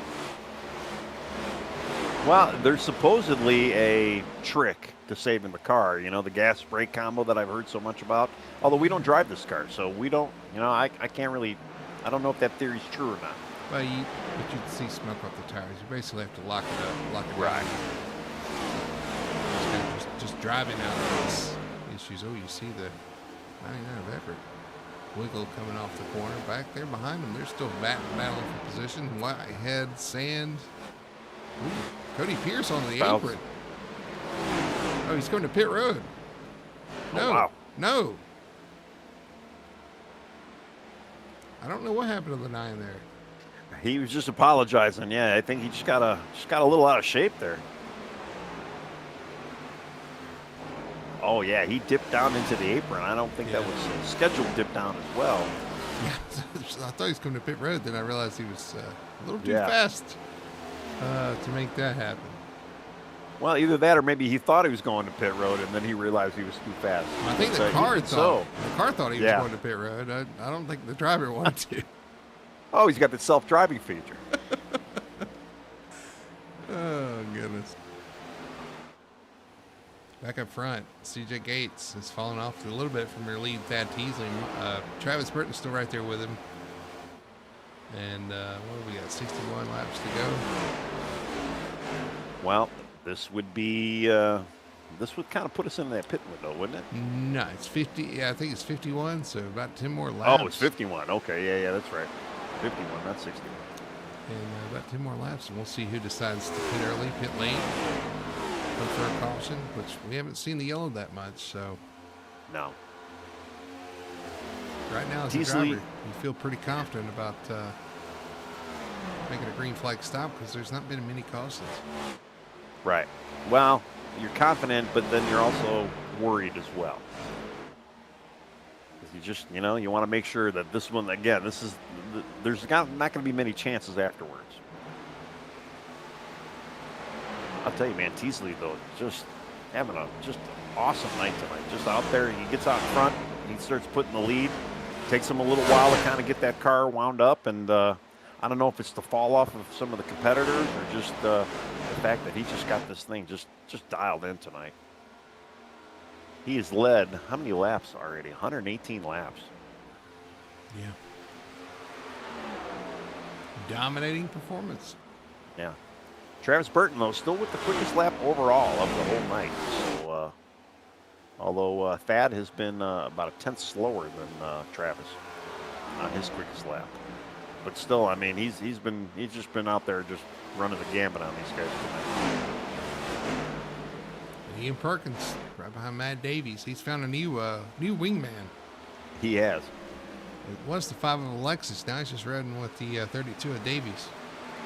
Well, I kind of assumed, the clip that Ian was running, I figured he'd catch up to Davies, and he's caught him.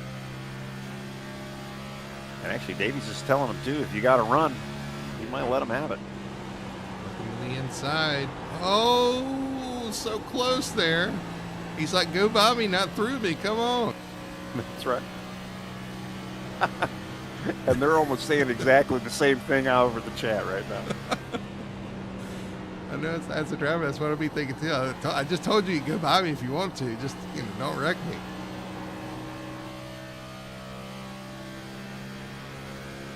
He's waiting for the train track to get switched or something. What's that? Going off the rails there, huh? There you go. Yeah. You can try it now again. It says. Line it up. Try it again. That's right.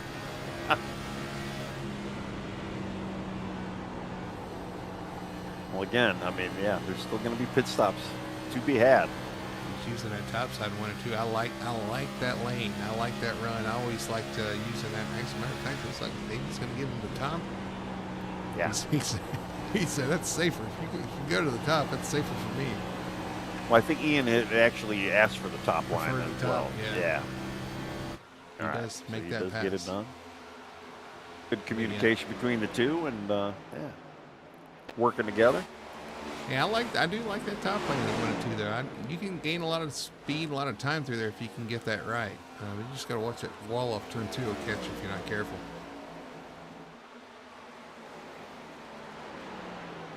Yeah, me and the wall. Yeah, that's why I usually don't like the top lane, because the wall's up there. You're closer to the wall. I like building walls, not knocking them down, but I always find myself knocking them down. Well, listen, what did Richard Petty say, though?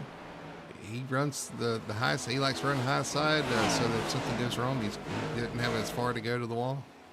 Well, yeah. The hit's not as hard. That would make sense, yeah. Well, especially too, the cars he used to drive back in the day. Those hits had to hurt. They didn't have safer barriers back then. Well, I mean, I've been watching the old races too, just to kind of go back and relive some of the things. Well, I wasn't alive for the 50s, but I was watching some of the 50s. You were 50s and 60s races at Darlington, and it wasn't a wall; it was a guardrail, and that thing broke several times. They'd end up out there outside the track. So yeah, there was definitely some consequences back then if you hit whatever was out there. So you go through it sometimes. And I couldn't imagine in a wreck like that going off the top of a track and down the hill in the air in one of those old tin cans that they used to drive. Wow, three wide. Matthew Doyle, Ackridge. They're just splitting Cody Pierce there. He hung on to it. Cody's still hanging on to it. Still trying. Wow. Maybe that wasn't Doyle. I think it was Matthew Doyle. Yeah, it was Doyle, yeah. Well, I don't have anything to give back to. Lap 150.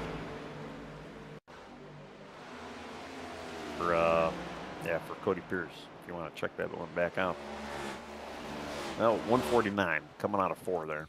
Let's back it up a little bit and see exactly what happened. Coming off the corner, 9 was off pace a little bit. Yeah, Doyle goes to the top. Who's that below? Is that Ackridge? That was Ackridge. Yeah, Ackridge below and Doyle on the outside. Right in the tightest spot of the track, too. That exit of 4 gets super tight. Right more than Dr. Pepper machine here coming off turn 4. And he decides just to cut. He's like, let me just get over here in the turn. All right, so we got 49 laps to go. We are in fuel range. Now, if you figure, too, some of these guys they pitted last stop was lap 123.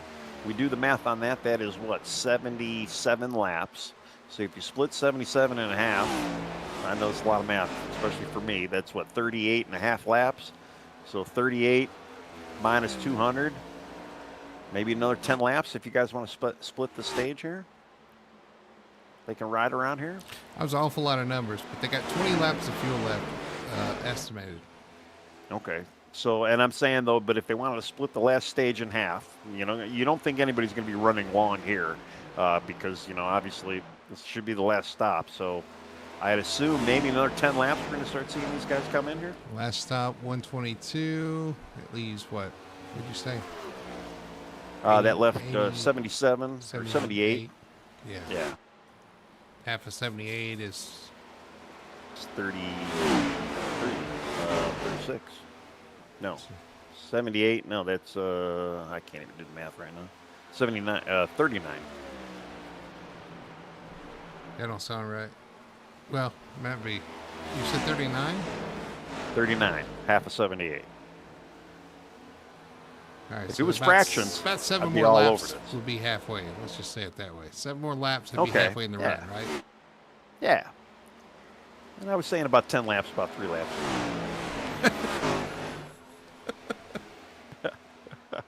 And if you don't believe me, well, you can rewind. Maybe I did. Took us 3 laps to get there, but hey, we got there. That's right.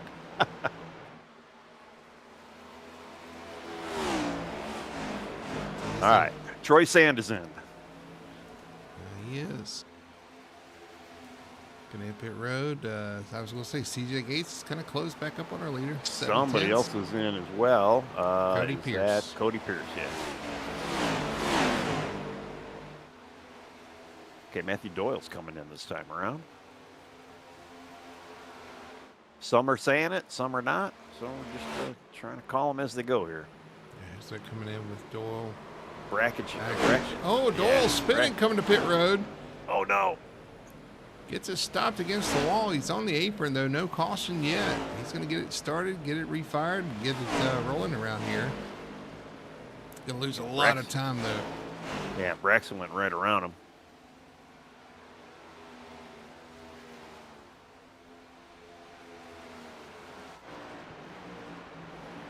Well, it's just a waiting game.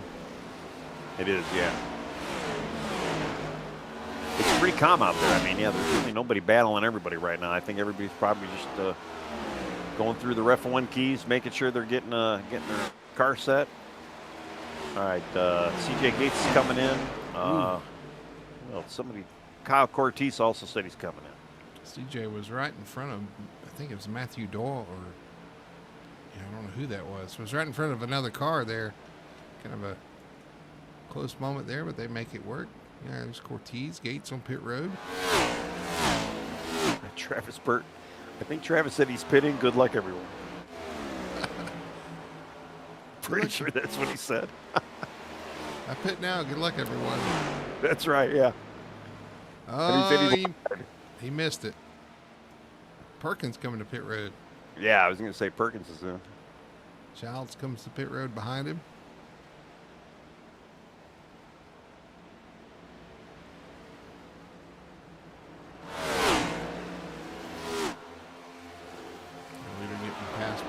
Cars have come off of pit road.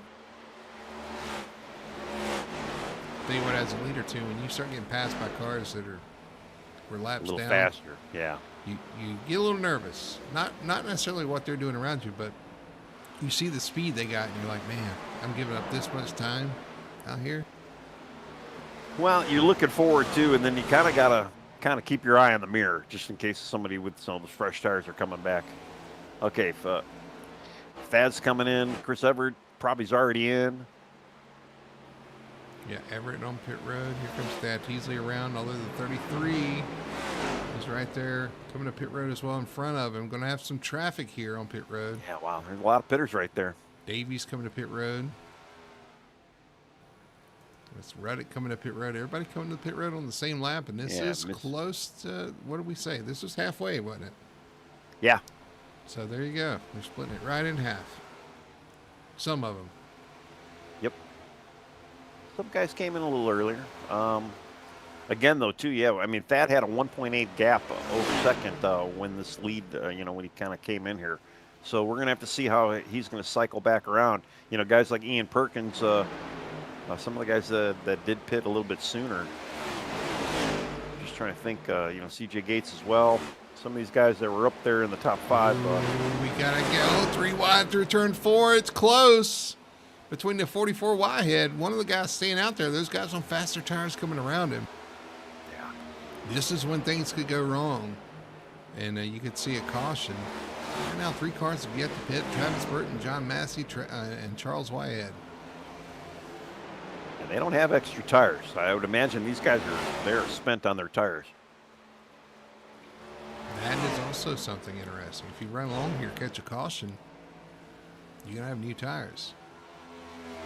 Yeah, I'd be amazed if anybody still has any tire left. If I'm running towards the back, this is an opportunity I might take. You run along here, catch a caution. Yeah. I mean, there is a pretty good tire deficit as well. I mean, a good 10-lap difference in tire wear, especially if you can bunch yourself back up. I mean, that can be awesome. And I got to tell you, too, after pit stop, CJ Gates with a pretty healthy lead over Thad Teasley. Yeah. I think Well. Zach Sikorsky just hit the wall, got a meatball flag. Oh, no. He's off the pace on the apron in turn 1 and 2. Coming to a stop in the exit of 2. Yeah, I'm looking at the difference right now between CJ and Thad. And, yeah, there's a good, almost a whole set of corners difference right now, or straightaway. See what happened to Zukowski here. 3, 4, 33. Oh, big hit there. Comes across the nose of the 33 of Eske, or 55, sorry, of Eske. I keep calling him 33. Thad does have a 3-lap tire advantage. So if there's anything good for Thad right now. That was just a slight hit before he gets across over there. It's going to send him to pit road. Yeah, so, Travis Burton Whitehead's continued to coming lead. in. Massey in second. Whitehead comes to pit road. I kind of feel like Travis, he's hurting himself out there, staying out too long. Yeah. I mean, you kind of committed at this point. Yeah. And let's see what he's got left on fuel. Not much. 5 laps. 5 laps of fuel left. Where's Sean Massey at, too? He's sitting second right now. Yeah, well, he's pitting right now, so forget it. He's 11 He's coming seconds in. back. Coming to pit road, a lot of traffic behind him. Got to watch for this here. Yeah. He stays low and stays out of the way. No problems there. So Travis staying out. You said what? He's probably only got about 3, maybe 4 laps left now. Mm-hmm. It should bring CJ. CJ is back on the lead lap, though. Mm-hmm. He is. He did get back around him, so he is on the lead lap. Looking at times, let's see. CJ Gates, 9.8 seconds. Thad Teasley, 9.7. I mean, they're comparable. Yep. Just entry As far as and exit. time go, Thad just ran about 0.2 quicker than CJ. 2.5 tenths quicker. So, and I haven't yet to see what the actual interval between CJ and Thad is right now. It's, unfortunately, Thad's still considered a lap down. But I'm looking. CJ's crossing the finish line right now. Thad is crossing now. So he's starting to kind of inch in on him. He's got 30 laps. He could probably get there. There's plenty of time. But what are the tires going to look like if you have to run down the leader? What are your tires going to look like and feel like after that? Well, he does got that 3-tire advantage, or 3-lap advantage for tires for the 13, 8, 138 special. 45 still circulating. Here comes Teasley around him. Yeah.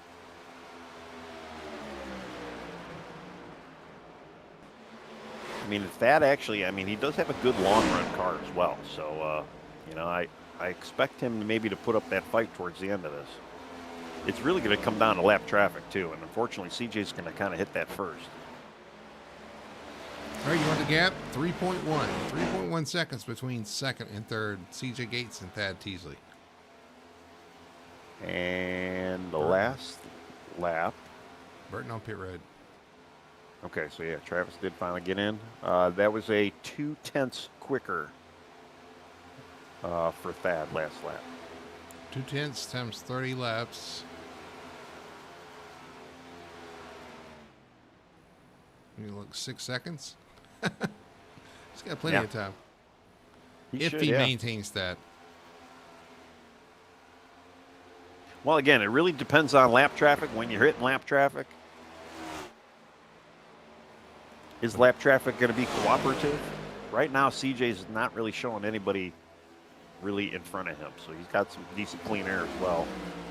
Although Thad looks about the same. I'll tell you what, for a 3-lap difference for him to have this big of a gap over Thad Teasley, CJ's really done something special there on pit road. He's had a good He did. good pit stop. With John Massey there, getting back on the lead lap. Well, his pit stop was 0.2 quicker to start with, but then too, you don't You know, your program doesn't count driving into the box. How quickly was he in getting in and out of pit road? And yeah, CJ, he did a really good job. He was able to get that lead. Not to mention he had, 3 more laps where he probably put a little bit of a dent onto Thad's, lead as well. But that might, what goes around comes around. I think Thad's going to have it on the back end of this run here. Let's look at Thad Teasley right here. CJ Gates in front of him. 2.6 seconds now the gap. Thad is about almost still about 0.2 quicker a lap. He's starting to fall off a little bit from that 0.2, but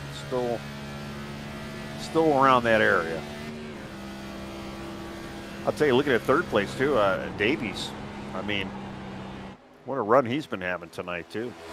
Yeah, Davies up in third spot. He did the Perkins same lap running as Teasley there.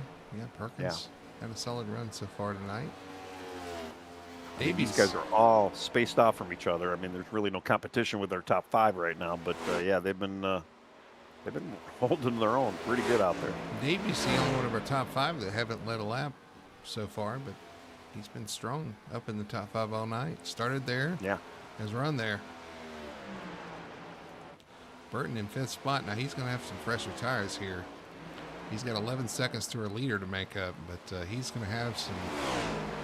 It's pretty strong, 161 to 172. He's going to have an 11 lap difference here, so he's going to be on the charge. The question is, how far can he get? Did he cost himself a shot at the top 3, or is he going to be able to get there? Because it's only 4 second difference between 5th and 3rd right now. Yeah, and I was just going to say too, I'm kind of watching the time slips here. He is running 4 to 5 tenths quicker than Ian right now. Yeah, he was half second faster than Davies that time too. So yeah. I mean, it's still plenty of time. I mean, he's got 22 laps to go here, or 23 laps. I tell you what, that charge by Teasley has kind of cooled off too. It's 2.8 now. All of a sudden, CJ Gates has found a little something. Well, if CJ was sandbagging a little bit, he can't be sandbagging now. He's got to go. Yeah, they actually ran about the same lap last lap by. A 6.37 to a 6.57. It's yeah. That's what CJ wants to see, even though he's not actually seeing it. But that's the kind of gap he wants to maintain. Lexich on pit road. Every lap he could kind of minimize that lead, or minimize that. What's the word I'm looking for? The catching up of Thad. It's better for him. It's one less lap for Thad to do what Thad needs to do. Cody Pierce next up to go a lap down. That 9 car got the 42 right behind him. We just saw John Massey go around him, 13th position.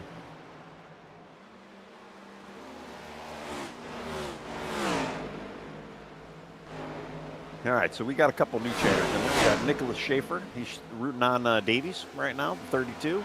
And we got Rookie on hold. CJ's son. My dad's in second, he says. Well, he's not in second anymore. I mean, I know that's when you typed it, but he's trying to win this one. Looking pretty good, too. 2.5. Yeah. No, 2.9. Did he gain? He gained some time that time around. He sure did. He got about a half a hundredth quicker over Thad that lap. There's the 5 of Alexis to try to unlap himself one of his laps down. He's now 1 lap down, and you got the 9 of Cody Pierce right in front of him as well. So a little traffic for a leader right here. Yeah, I'm sure CJ does not want to see it, especially too. He's got a lot of guys in front of him. That is dirtying up his air. Let's see if it affects him on the time slip.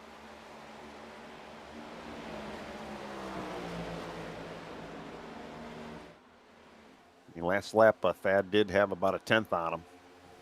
Here goes 42 underneath the 9 of Pierce. But it gives him plenty of room here. Yeah.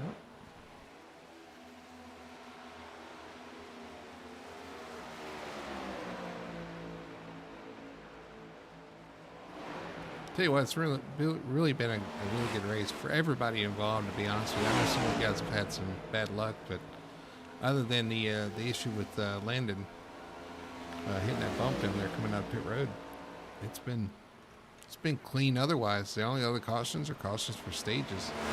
I know we had that one long caution, but that's the game's fault. That's not. It's not anything we had control of. Right, yeah. No, honestly, yeah, these guys have been keeping it clean and green out there, and I mean, it's just it's been really, really great to watch. And I'm sure as a competitor out there, you kind of want to see these. I know every now and again you want a yellow, but I think for the most part, I think everybody's pretty much probably happy about the product that they've been dishing out week in, week out. They've been keeping it nice and clean and green, a lot of respect, and just looks like these guys are having some fun out there too, which is most important. Tell you what, Ian Perkins just caught back up to Davies again. You saw the last time by Davies kind of waved him by. I don't think you're going to see that here with 15 laps to go. You don't think so, huh? Well, I'll let you know if there's a conversation to be had. But I thought Travis Burton would make more inroads on these guys too, but he really hasn't. He's still 10.7 seconds back of our leader and still 3 seconds back of these guys. Well, he did knock a second off the lead, but he's knocked about a second off of Ian. But yeah, definitely. I mean, he ran a 31.8 last lap, and or 31.18, and then Ian ran a 30.8 himself. So Ian's still running a little quicker than Travis, and actually, yeah, he's getting past. Yeah, I was just gonna say, yeah, Michael Childs is getting by him right now. Got Childs on 159. What happened? Unless, yeah, because that's what 159 for Michael Childs is the lap he pitted. 172 for Burton. So I wonder if Burton's having to say, did he short field the tank by accident? Maybe.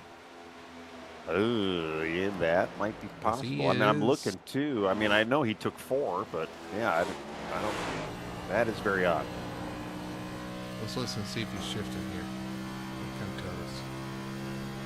I don't hear any shifts. Something else that we haven't mentioned, Thad Teasley is 4.7 seconds off the CJ Gates. What happened to that? It's 5.2 seconds off CJ. Well, yeah, he's slowly losing time to him. I mean, but he lost a good 2 seconds somewhere, almost 3 seconds. Ooh. I don't know. He's still shifting. Now, I will tell you, Travis Burton's not shifting. That tells me he's concerned about fuel. So apparently he kind of didn't take enough fuel in his stop or something. That could potentially be it, yeah. Thad, I don't know. I don't know what's happened to Thad here because he's definitely lost a little time. But even so, I mean, CJ, his last lap, he was half a second quicker than Thad. So, I mean, yeah, CJ is just, he doesn't have a care in the world here. Gates found the rails, KBG just said, so yeah. These guys not taking enough fuel in their pit stop. Well, ever since iRacing did do the auto fuel calculation thing, it does kind of bite people because if you are saving, say, 1 round, then you go in for fuel, it's only going to put enough fuel into what you were just doing. So then if you try to step it up, you might not have enough. So it can throw you off. I know that for fact, just because I've been bit by that myself a few times. Don't trust the auto fuel. That's all I know. That's my lesson of the day.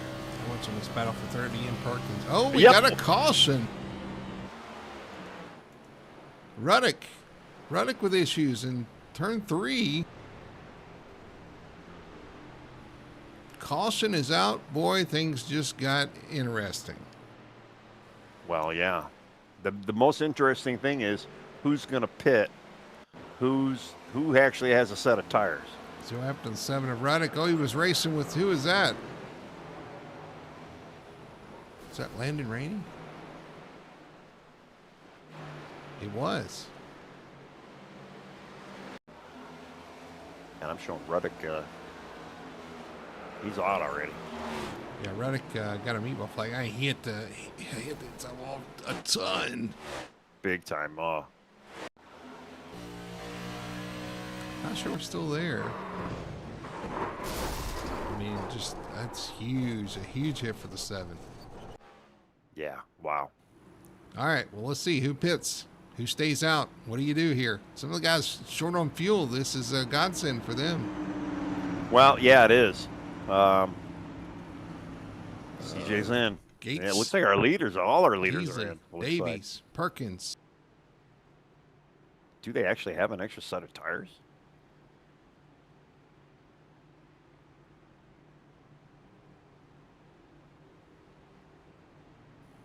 Everybody on pit road. Does John Massey come to pit road? John Massey's going to stay out here. The only lead lap car to stay out. Well, if you don't have tires in your pits, That's true. There's no point of coming in. Well, these guys obviously have tires because they all took them right there. Gates going to just clip Thad Teasley out of pit road. Going to maintain the lead of the drivers that pitted anyway. Well, we were talking about earlier on about Gates having a good short run car. He's going to have to show how short that short run car is going to be right now because we only have 7 laps to go. And by the time this thing actually goes green, we might get 5 laps. There's going to be a little bit of lap traffic maybe in front, not really lap traffic, but you're not starting on the lead either. I want to go back and look at the going to get the wave around. The caution here. We're right on board with the 24 of Rainey. On the backstretch. Just don't know exactly what happened right there. Let's back it up and see coming off the corner. Racing. Pretty tight. Little contact off turn 2. Or did the 7 car did a little bobble back to the outside maybe? Yeah, you almost wonder if he got maybe just a little loose there and kind of came up into landing there. Breaks the car. He has no steering. Hits the inside again. So big hits there. Well, the wave arounds. 46 of Matthew Dole, Dalton Saprina, 24 of Landon Rainey. Dole gets back on the lead lap with the wave around. Lucky Dog's going to go to the 9 of Cody Pierce. That puts him back on the lead lap as well. So it's 13 cars on the lead lap now. Your leader, CJ Gates, John Massey on the front row. Massey, actually your leader, stays out here.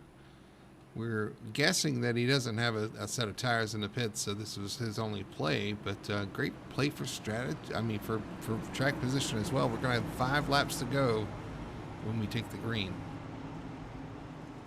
Yeah, and he pitted on lap 169, so he's going to get he's going to be an obstacle for some of these guys. It's going to be tough. We got to watch the wheel spin as well on the restart. Yeah. And if you're Thad Teasley, you're starting right behind him too. Yeah. Which is not ideal. But I'll tell you, look who's in the 6th spot. That 11 car. He needs the points. Mm-hmm. See what we can do here. Pace car is off. We're going to get a green. 5 laps to go here for Charlotte. The longest race of the night coming to the close as the green flag flies. Oh no! Contact between our leaders since the 42 of CJ Gates spinning through the infield as caution flies again. Yellow's out. Man, wow. Matt Davies to the point through all that. Braxton Ackridge up to 2nd. And Kyle Cortez with a meatball flag. What happened there? I'm looking to see. Oh, the 33 got in the 90. That got into the 88 when he came back up the track. Man. A lot of damaged cars back there. CJ Gates. Yeah, I don't know if there was a little bit of wheel spin on the 33, but yeah, the whole line, both lines didn't really move. As a matter of fact, CJ Gates got a black flag before the green even started. He was ahead of our leader. So he got a black flag. Oh, yeah. And then that happened. So he was already in trouble. Let's go back and look at our green flag start here again. Coming to the green. Yeah, he went before the leader, I think, and then spun by the leader. And you're right. The guy that stayed out there, Massey, some big troubles in front. We didn't even see that. Let's watch Massey on this restart here. We'll watch Kyle Cortez because he gets a meatball here. Contact between the 42 there. Holding each other tight. And you're right. 33 comes up, tags Cortez, and everybody goes spinning here. Yeah, I mean, the contact between the 42 and the 33 on the front row, I mean, probably didn't need to happen. It just, they were so tight to each other. See what Chris Everett saw here in the 99. Restart. Things getting tense here. When he gets tagged from behind. When the 88 gets hit, he gets pushed up into the 99. Let's try on board CJ Gates and kind of see what he saw here in this restart.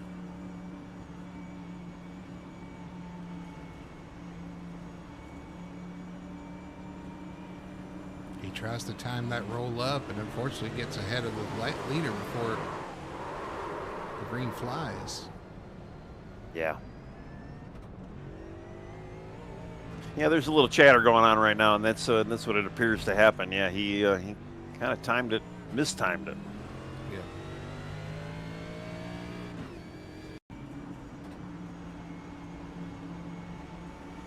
See how Matt Davies got the Abigail said it the best. Oh, daggum. Daggum, that's right. There he goes to the He went left. full ballerina. Switch you up. Let's start on board Travis Burton, the 45 here. Let's see what he saw. He's down here on the inside lane. Right in front of him is the 88. Gets tagged right there. He gets a piece of it as well, trying to get by. Chaos ensues. And actually, the 42 got hit. I don't know if you even saw that. By Doyle at the end there again. So we got Kyle Cortez. He's in the pits with a meatball. CJ Gates with a penalty there. And then Alexich actually getting a lucky dog. He's back on the lead lap in the 5 car. Yeah. A points leader.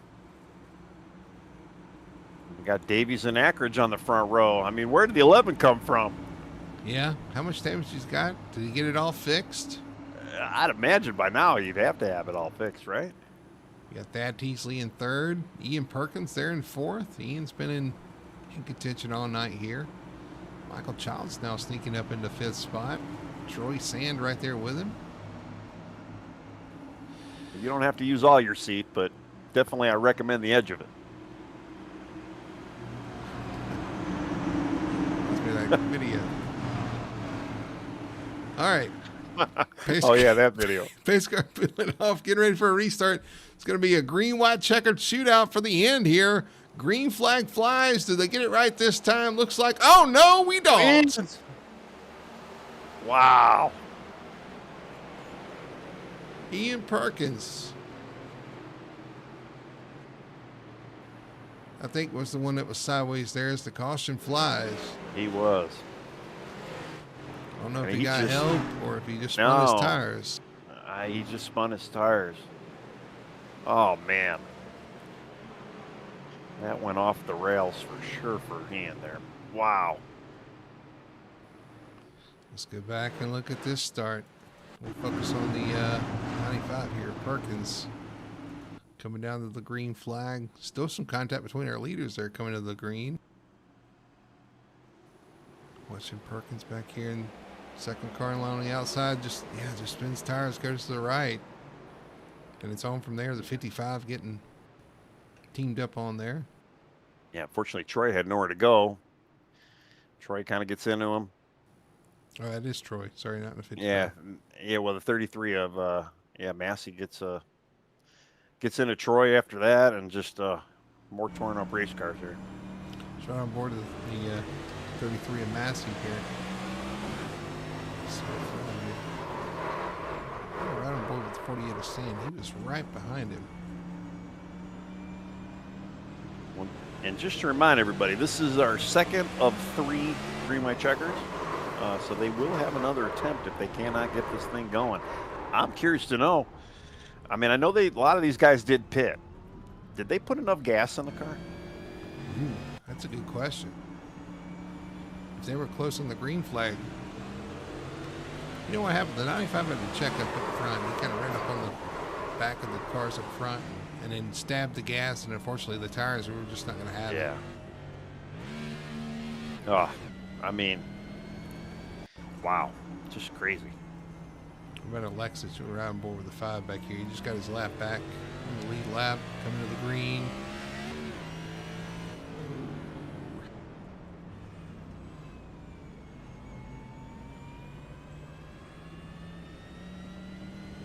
Well, he's riding in 10th now. CJ has actually worked his way up to 9th from that.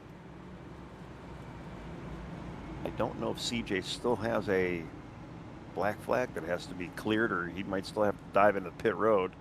Obviously, you can't do it under yellow, so I'm not 100% sure what's going on with CJ. But Davies and Teasley now are on the front row. Braxton is going to get on the inside here underneath Davies, so I don't know. I don't know who to call this. I mean, Teasley's he's got some speed tonight, but Davies been looking sharp. You got Michael Childs back there too. Michael Childs been looking. Look at Travis Burton up to 5th now again. If Davies can get a good start, get out front of Teasley. Teasley's been fast all night tonight though, and then Ackridge right there in 3rd. He's going to have a really good 1 and 2 and a good restart. You got Michael Childs here too in the 23. That's right. You really don't know what he's got up here. Well, you got Chevrolets on the outside row, the top 3, and then you got Toyotas on the inside row in the top 3. So are we going to have some manufacturers work together maybe? Are we going to get another wreck on a restart too? So is this our second? Are you confirming? This is 2 of 3, yeah. 2 of 3. So if it goes wrong, we get one more after this. That should be correct, yes, sir. Man. All righty. Do they have fuel too? That's going to be the other what if. Yeah. Troy Sam being shown on the EOL. We only have 13 guys on the lead lap as well. David Esky being shown on EOL. He's just coming up here. Oh, no, here he goes. He's dropping to the back. All righty. So you got Matt Davies, your leader. Thad Teasley in 2nd. Braxton Ackridge 3rd. Michael Childs 4th. Travis Burton 5th. And Cody Pierce 6th. That's your first 3 rows here on this green-white checkered attempt. 2 of 3. Is this the final one? We're about to find out. Pace car peels off. Matt Davies going to lead him down. Thad Teasley in 2nd. Side by side. Green flag is out. Great start for Davies. Teasley spins the tires, I think, a little bit. Oh, we still got a wreck back here behind him. Behind us, yep. And the caution's out again as Matthew Doyle goes around. Yeah, he did get into CJ a little bit, too. I saw CJ kind of get sideways there. I think, Doyle spun right in front of CJ. That's what happened. Wow. So we are going to see a 3rd one.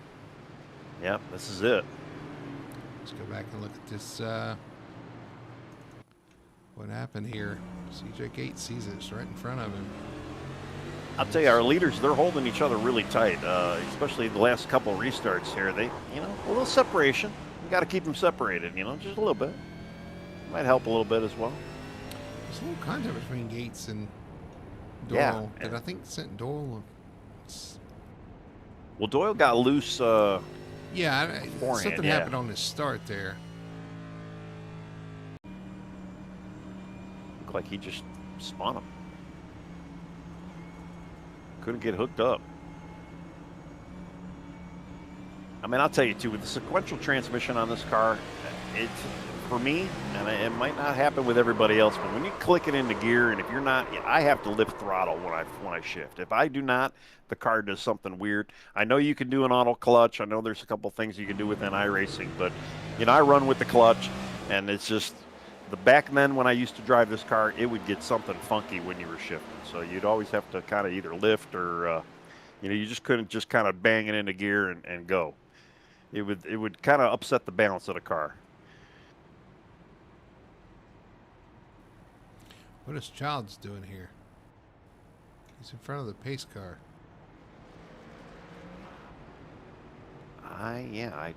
That I don't understand.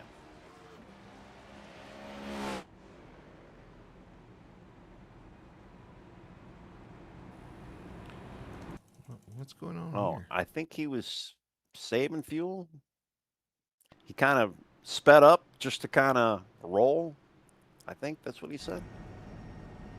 So yeah, I guess gas might be a thing with some of these guys. They may have not have planned. I mean, we haven't had any yellows this whole night, and now we're getting yellow, yellow, yellow. Especially when fuel mileage was already tight for some of these guys. Well, I don't really know what's going on. He got him a lap led by doing that, and I'm not sure I agree with that. Yeah, that's kind of odd here.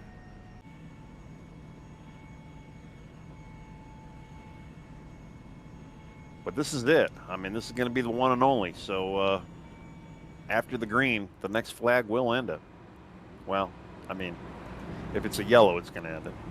I think you're right. These guys are a little concerned with fuel. Cody Pierce on the apron.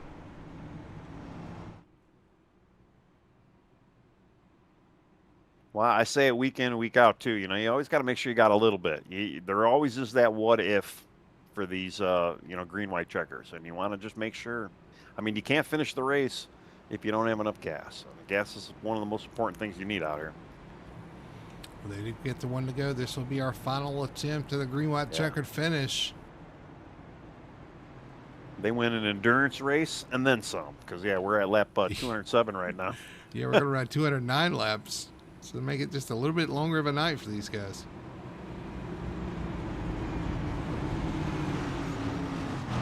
Leaders, just if you're Davies, you got to fire out of that hole, and just get that car straight. Just do what you did the last time. He had a good good jump last time as well. Just don't let put Teasley on defense. Don't let the second place car there roll up on you there. 11's going to have to match the energy of Davies as well if he wants to maybe even try to take over second. Usually the inside line should be able to get the run there, but I know Braxton, he struggles on some of these restarts. Yeah, you're gonna. I'm the same way though. I mean, when I drive my 11 truck, I'm not the greatest on restarts. But you're gonna do everything you can here on this restart, knowing it's the last one. But just don't overstep it. Don't too much. You got an opportunity here in front. We'll see if it happens. Davies, Teasley, Ackridge, your top three as the pace car peels off. Final attempt at a green-white checkered restart here at Charlotte. Green flag flies. It looks like actually we're rolling here. And a good jump for Davies and Ackridge to take over second spot. Man, they must have heard us. Yeah, both of them took off like a cannon. They put Teasley back to third. Teasley, the best car of the night we've seen so far, back to third place. Davies, though, leading this race. Ackridge in second, closing in into turn 3. Let's see if Braxton's got anything for Davies there. Lost the front of his car. Oh, Teasley in the wall off the corner into the side of Corey Pierce. Green flag stays out as we're on the white flag. Yeah. 1 lap to go. Yeah, that was Michael Childs. Took a ride down the infield there. That was Childs. Yeah. Still racing up front. Davies in good position here. Ackridge in second. Now Alexis. Look at Alexis in third spot. Wow. Our points leader making something out of it. Through 3 and 4, though, for the final time around Charlotte. It's going to be Matt Davies winning tonight here at Charlotte. That was unreal. And if I'm not mistaken, is this the first one for Davies? I don't think we've had him in And actually, looks like Cody Pierce was able to steal away third from Alexis. He did. At the end. Sure did. So Cody Pierce up to third. Wild night here. It was kind of tame till we got to that last little bit, and those last restarts were huge. Matt Davies able to take the lead, hang on, and win here at Charlotte.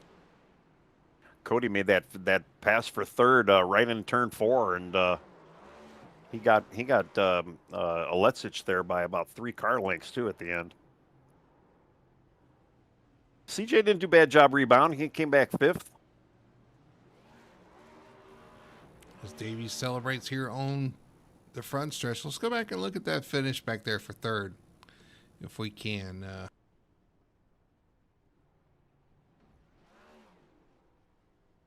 Yeah, that was pretty wild. That run off of 4 that Cody had.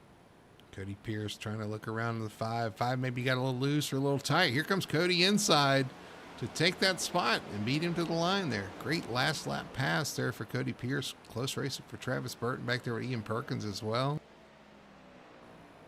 What a finish. He brought that stars and bars and yellowwood color paint job, Harley Davidson machine. That was a great move at the end there. All right, well, Davies goes and grabs that checkered flag. Let's look at the results here tonight for the Charlotte 200. Well, 209. 209. Here, Matt Davies takes the checkered flag. Ackridge comes home in second spot. Boy, you've asked me in the middle of the race. You asked me where Ackridge was going to finish. It wasn't looking good, but comes home with a P2. Wow. What a finish. Cody Pierce shows up here in the 9 car. He was having some struggles. Shows up in third spot.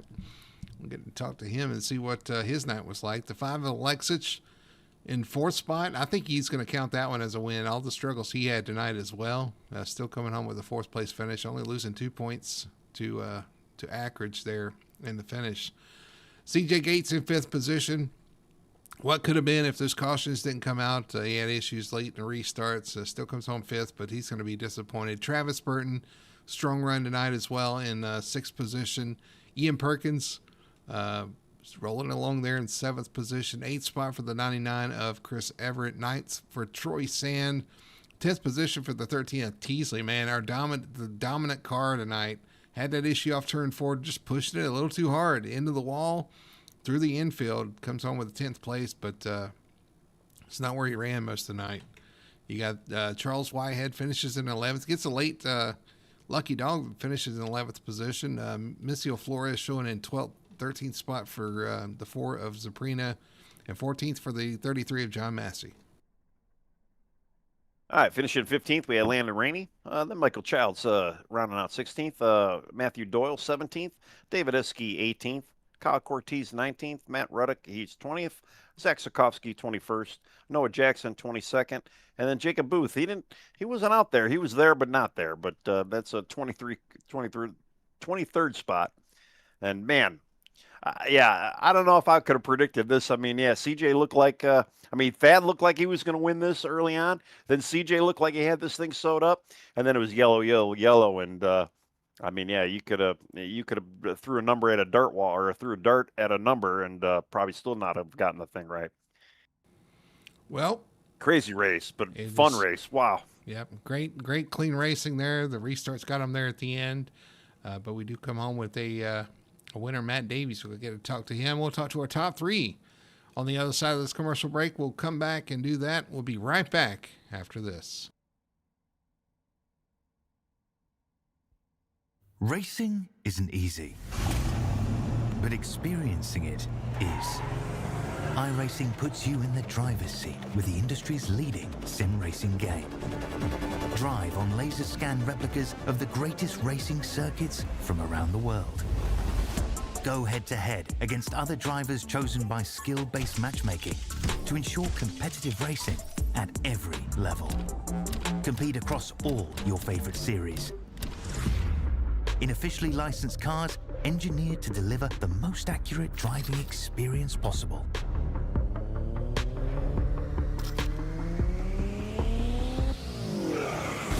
Join a race or host your own with players from across the globe. Race against the computer or in a league with friends. Feel the thrill behind the wheel. Visit iRacing.com.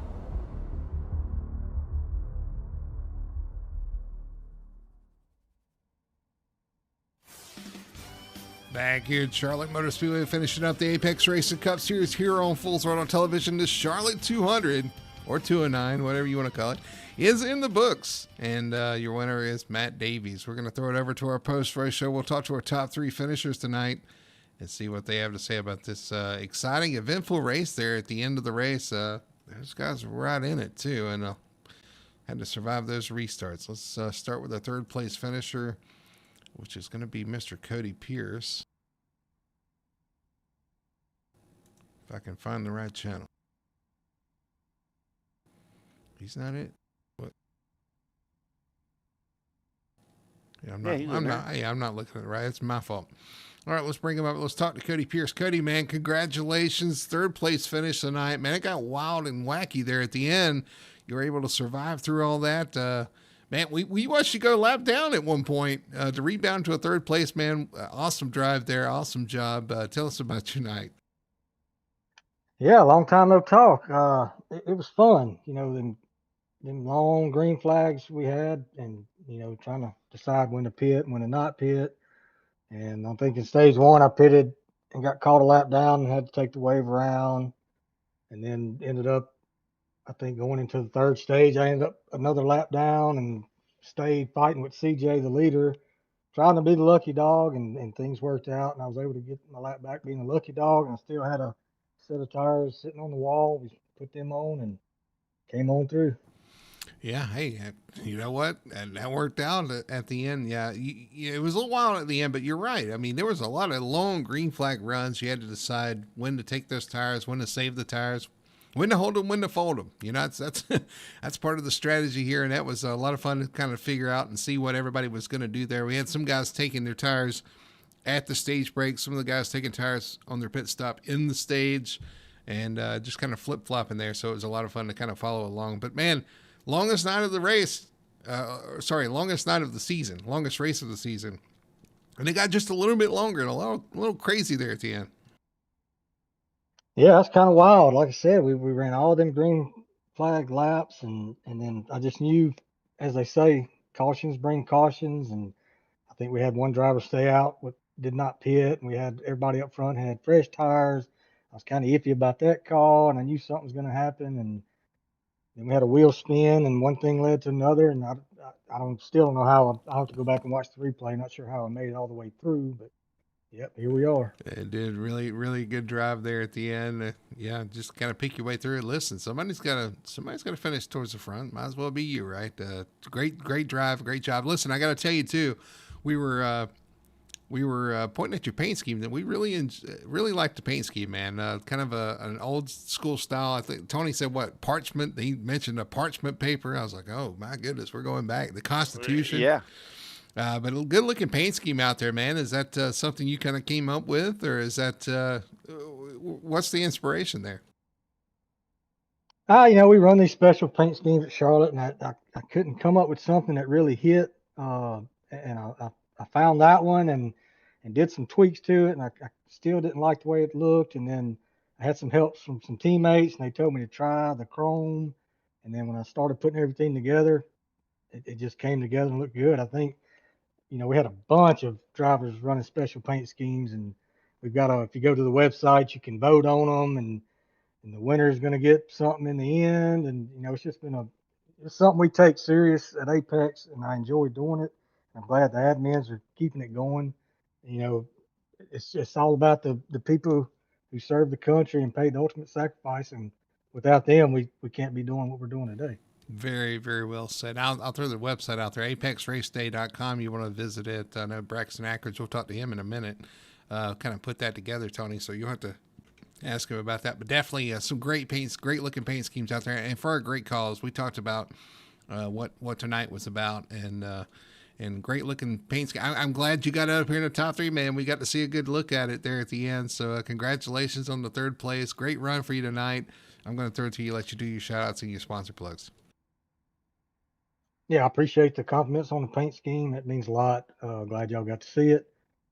As always, shout out to the teammates, Michael, Ian, Kyle, Troy, Sheldon wasn't able to make it tonight. Shout out to all the fans watching. Shout out to my mom who watches every Sunday and Tuesday. Shout out to a best friend of mine growing up, Brandon. I'm sure he's watching. And to Greg Hinton, a fellow coworker and a good friend of mine, his son, Mark. And then our Sunday night teammate, Randy. Shout out to his son, Corey. Again, visit the website, www.apexraceday.com. And then a little more if you want to get in on the action, fantasysimracing.com. That is made by one of our very own Apex Drivers. You can go in just like fantasy football, same concept. You can go out there, pick your drivers, bet money, battle with everyone else, and see who comes out on top. Appreciate it. That's awesome, man. Sounds great. But yeah, great run tonight, man. Congratulations on that third place tonight. Strong run, and it's a long night. Go rest up for next week, man. Congratulations. We'll see you next week. Yes, sir. Thank y'all. All right, there's your third place finisher tonight. The 9 of Cody Pierce, that good looking paint scheme out there. Giving a shout out to what it's all about, man. So great job for him. Great looking paint scheme, and sounds like a great run for him. And Tony, I think you're standing by with second place finisher, Mr. Braxton Ackridge. I guess it's a pepper thing for him. Yeah, man, you had the doctor on the car tonight, and the doctor was helping you. How did you get to second?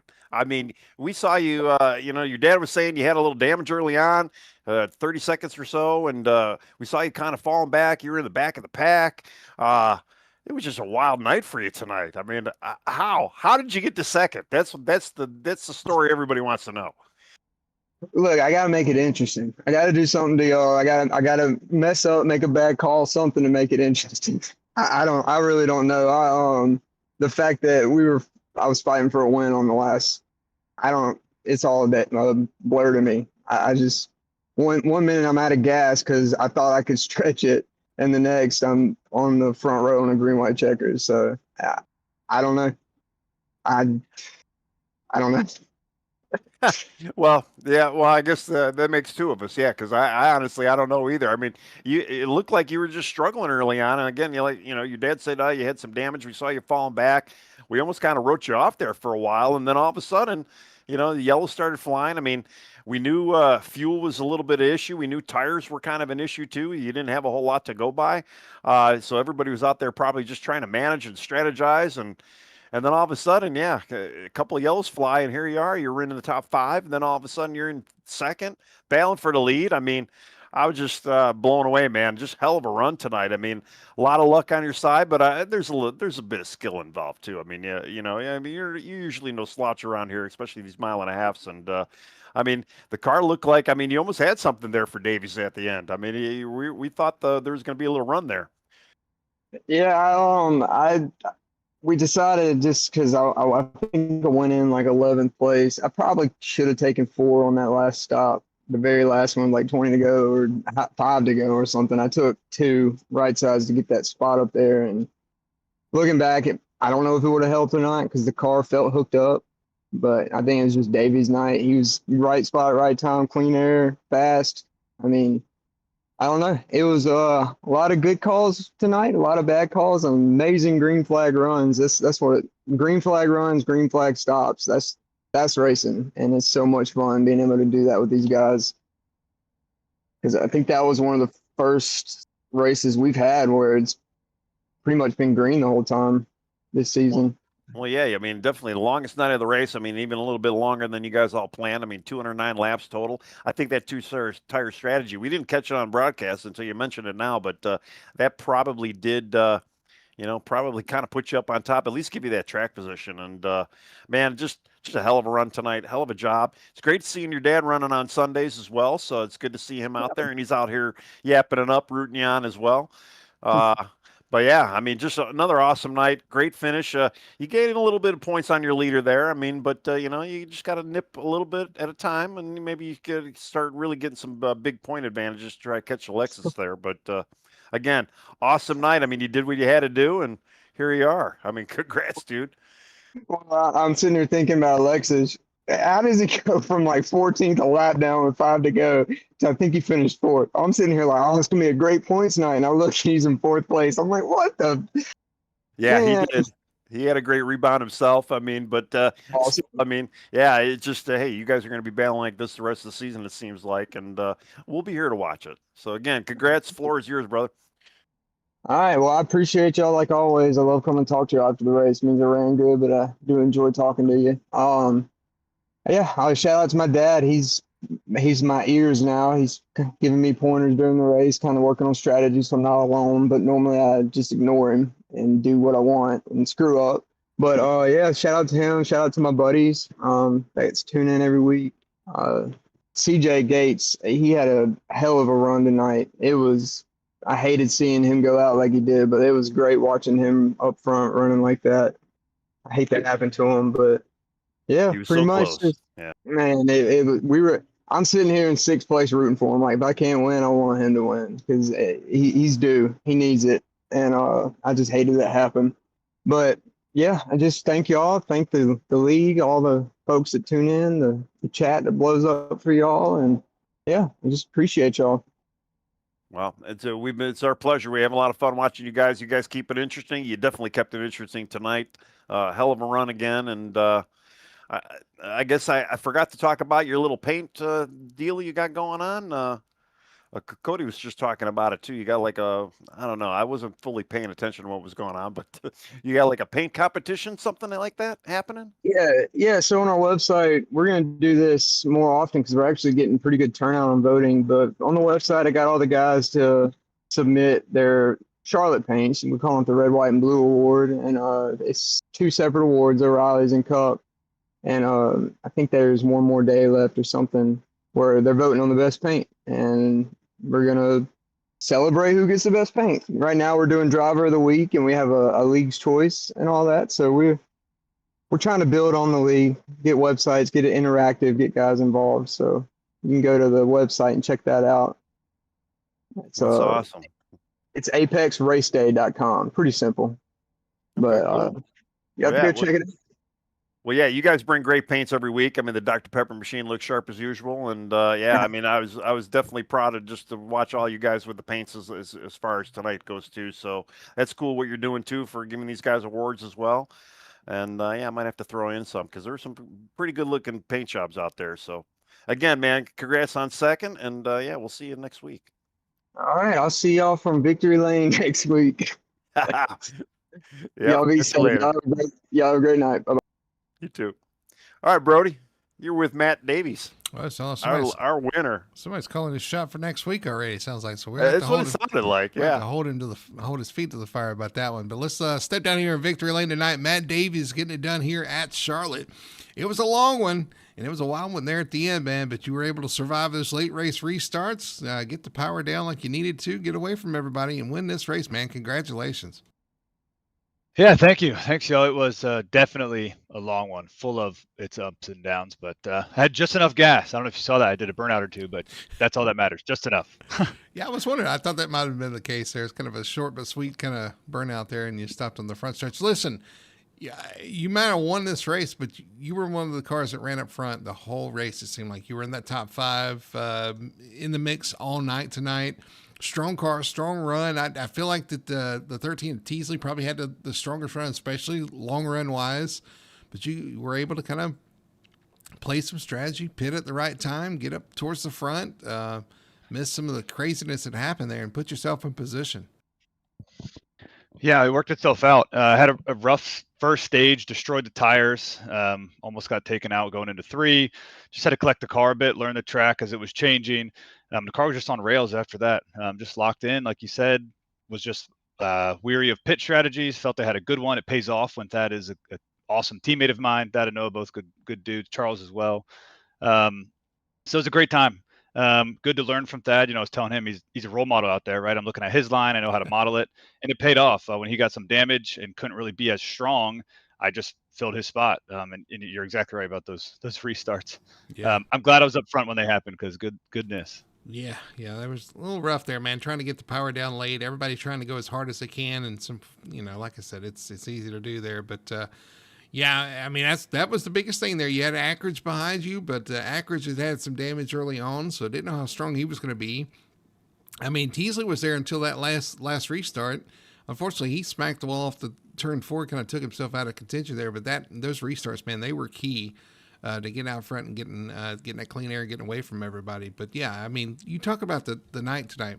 You guys had really long green flag runs. Throughout the stages, you had pit stops through the stages as well. This is one of the rare races where you guys had the stages long enough to where you had to make a pit stop in each stage, and you were kind of limited on tires too. So what was the thought process coming in tonight? You knew that green flag stops were a possibility, probably going to happen, and you were limited on tires. you guys had to come in here with a game plan. You and Thad both were strong throughout the race. Whatever strategy you had there kind of worked out. Yeah, it was. I love Charlotte. It's tricky. Like I mentioned, it's tough to get the track down. I feel like it's different every time I'm here. But the pit strategy aspect of it, pitting under green, I love it. I mean, it's awesome. It's an awesome opportunity to make up a lot of track position or lose a lot. So I try to be on the early side of that in terms of pitting, not the first car, but that earlier stretch. And it definitely paid off. Hitting 45, that pit speed right at the line pays off, carrying all the speed through entry. Just getting a good restart down the backstretch when you're out. Being aggressive if you have to, putting a block, an early block on somebody if you're exiting pit lane. I mean, it pays off. And I want to mention those. I was a second place car coming to the end there. CJ had it in the bag. I feel bad for CJ. Worked out for me. But yeah, these yellow flags came out, and I just played my strategy well. I saved an extra set in case that happened, so I was on relatively fresh tires for the last, I thought 10 laps. So it turned out to be almost 20 laps. But I thoroughly enjoy the pit strategy aspect of it. It adds another curveball, a twist, keeps you on your toes. It's not just get to the stage, and that's a lot of fun. I'm glad it could take it home. Also in this paint scheme, Ross did it last year, right? In this inspired scheme of his. So I'm happy to bring it home tonight. Yeah, absolutely. Good looking schemes out there for sure. Yours as well there. And I'm right there with you, man. The green flag stops just kind of add a little element of uncertainty.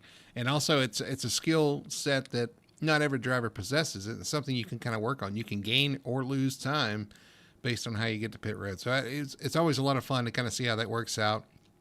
As like Tony said, you kind of throw things in a bag, shake them up, and see where they play out. Yeah, absolutely. It's a lot of fun. Tony, I'm actually going to throw it to you. Go ahead and take it away. Well, I kind of agree with what you guys are saying. I mean, I like the extra pit stops. Pit stops definitely just shake it up. And I mean, Matt, awesome run tonight. I mean, like Brody said, you were up in front all night. I don't know if this is your first win. I think it's the first time here in Victory Lane with us, but man, it's just a hell of a run. You're just nailing these restarts too at the end. I mean, you're kind of giving a little gifts too, but you were still there when it counted. Was able to kind of get away from Teasley right off the bat, and kind of sealed the deal for you at the end. I just hats off to you, man. Awesome job tonight. I mean, it was a great race overall too. A lot of good, clean green running by everybody, and you just look sharp out there too, especially at the end when it kind of came up. I'm trying to go back through the chat too. You had somebody rooting you on there for that 32 car. I got to find it. Oh, Nicholas Schaefer. So he was out there. Appreciate him. Hell yeah. Yeah. So, I mean, it's just awesome night, man. Congrats. Thank you very much. Yeah. I mean, my thought process on that last restart, if I could clear Thad, as much as I, love Thad, great guy, great teammate. I just had to park it in front of whoever was behind me. Braxton was awesome to not run through me and end the night for me. Very respectful racing. I think it was all around, like you said, tons of green flag runs, awesome battles across the night. Had some good ones with Childs, other people in there. A lot of respectful racing. But yeah, it was a great time. And thanks y'all for doing what you do. Yeah, I appreciate it, man. Again, congrats on your victory, man. It was a hell of a run. Go ahead, bro. Thank you much. All right. Well, yeah. I mean, the longest race of the night in the books, man. Congratulations, Matt, on the win. We'll have to ice some shoulders, or are we in good shape for next week? I hope so. I enjoy everything that Whitehead Racing, our team, does. We're in a couple different leagues throughout the week. A couple more races knock out this week. I'm looking forward to next week. I think is it Nashville? Is that right? Nashville, yep. Awesome. Yeah, that's a good time. Yeah, I mean, you mentioned Nick Schaefer, a great buddy of mine. Appreciate him watching. My parents tune in every week. Appreciate them watching. My wife, Rachel, allowed me to do this, give me the time to do this, knock this stuff out. I've got cousins, siblings, friends, other family members that watch this. Jack Lynch, hell, even some coworkers. So I appreciate everybody out there who watches. I know it's an awesome product you all put on. I had a great time tonight. Happy to take it home. All right. Well, I was going to ask you to do your shout outs, but there you go, man. You're on top of it. It's fast. I'm ahead of you. You're as fast through the interview as you were on the track out there tonight. So, man, nah, man, listen, congratulations. Awesome run out there, man. You're always towards the front. Finally got that win out of the way here for this season. Congratulations. We'll go see if we can get another one next week, I guess. That's right. Hey, my first time here with the Apex guys. Had an awesome time so far this year, and I hope to take home a couple more. But nonetheless, talk to y'all here in a couple weeks. Thank y'all. Sounds great, man. We'll see you next week at Nashville. All right, there's your winner tonight, Matt Davies in the 32. He is on fire, man. He was fired up in the interview as well. He was, like I said, he was blazing fast. He was as fast in the interview as he was in chat or on the track.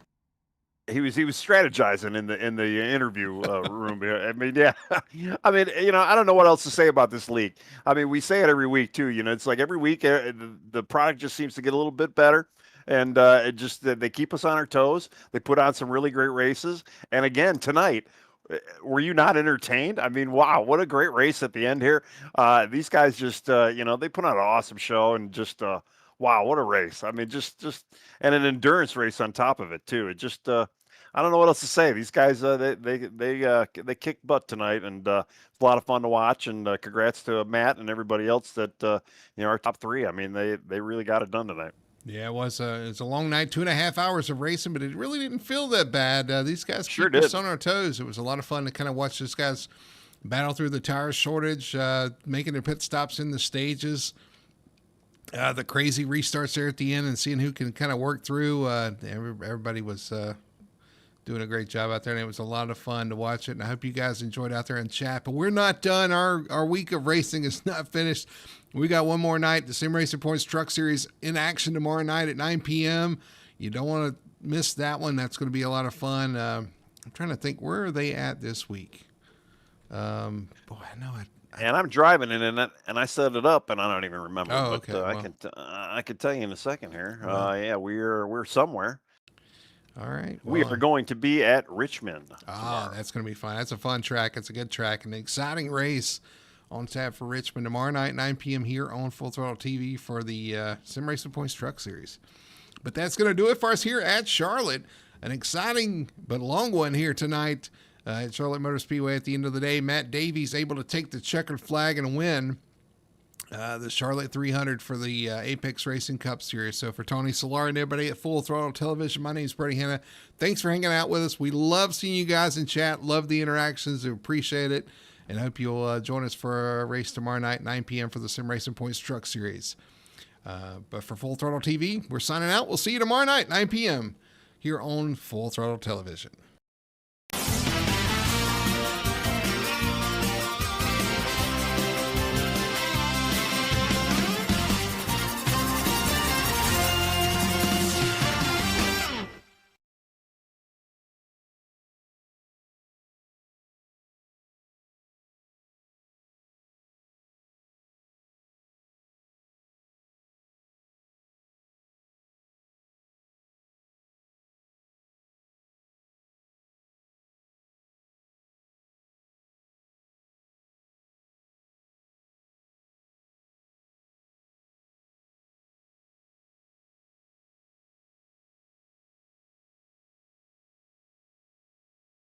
Thanks.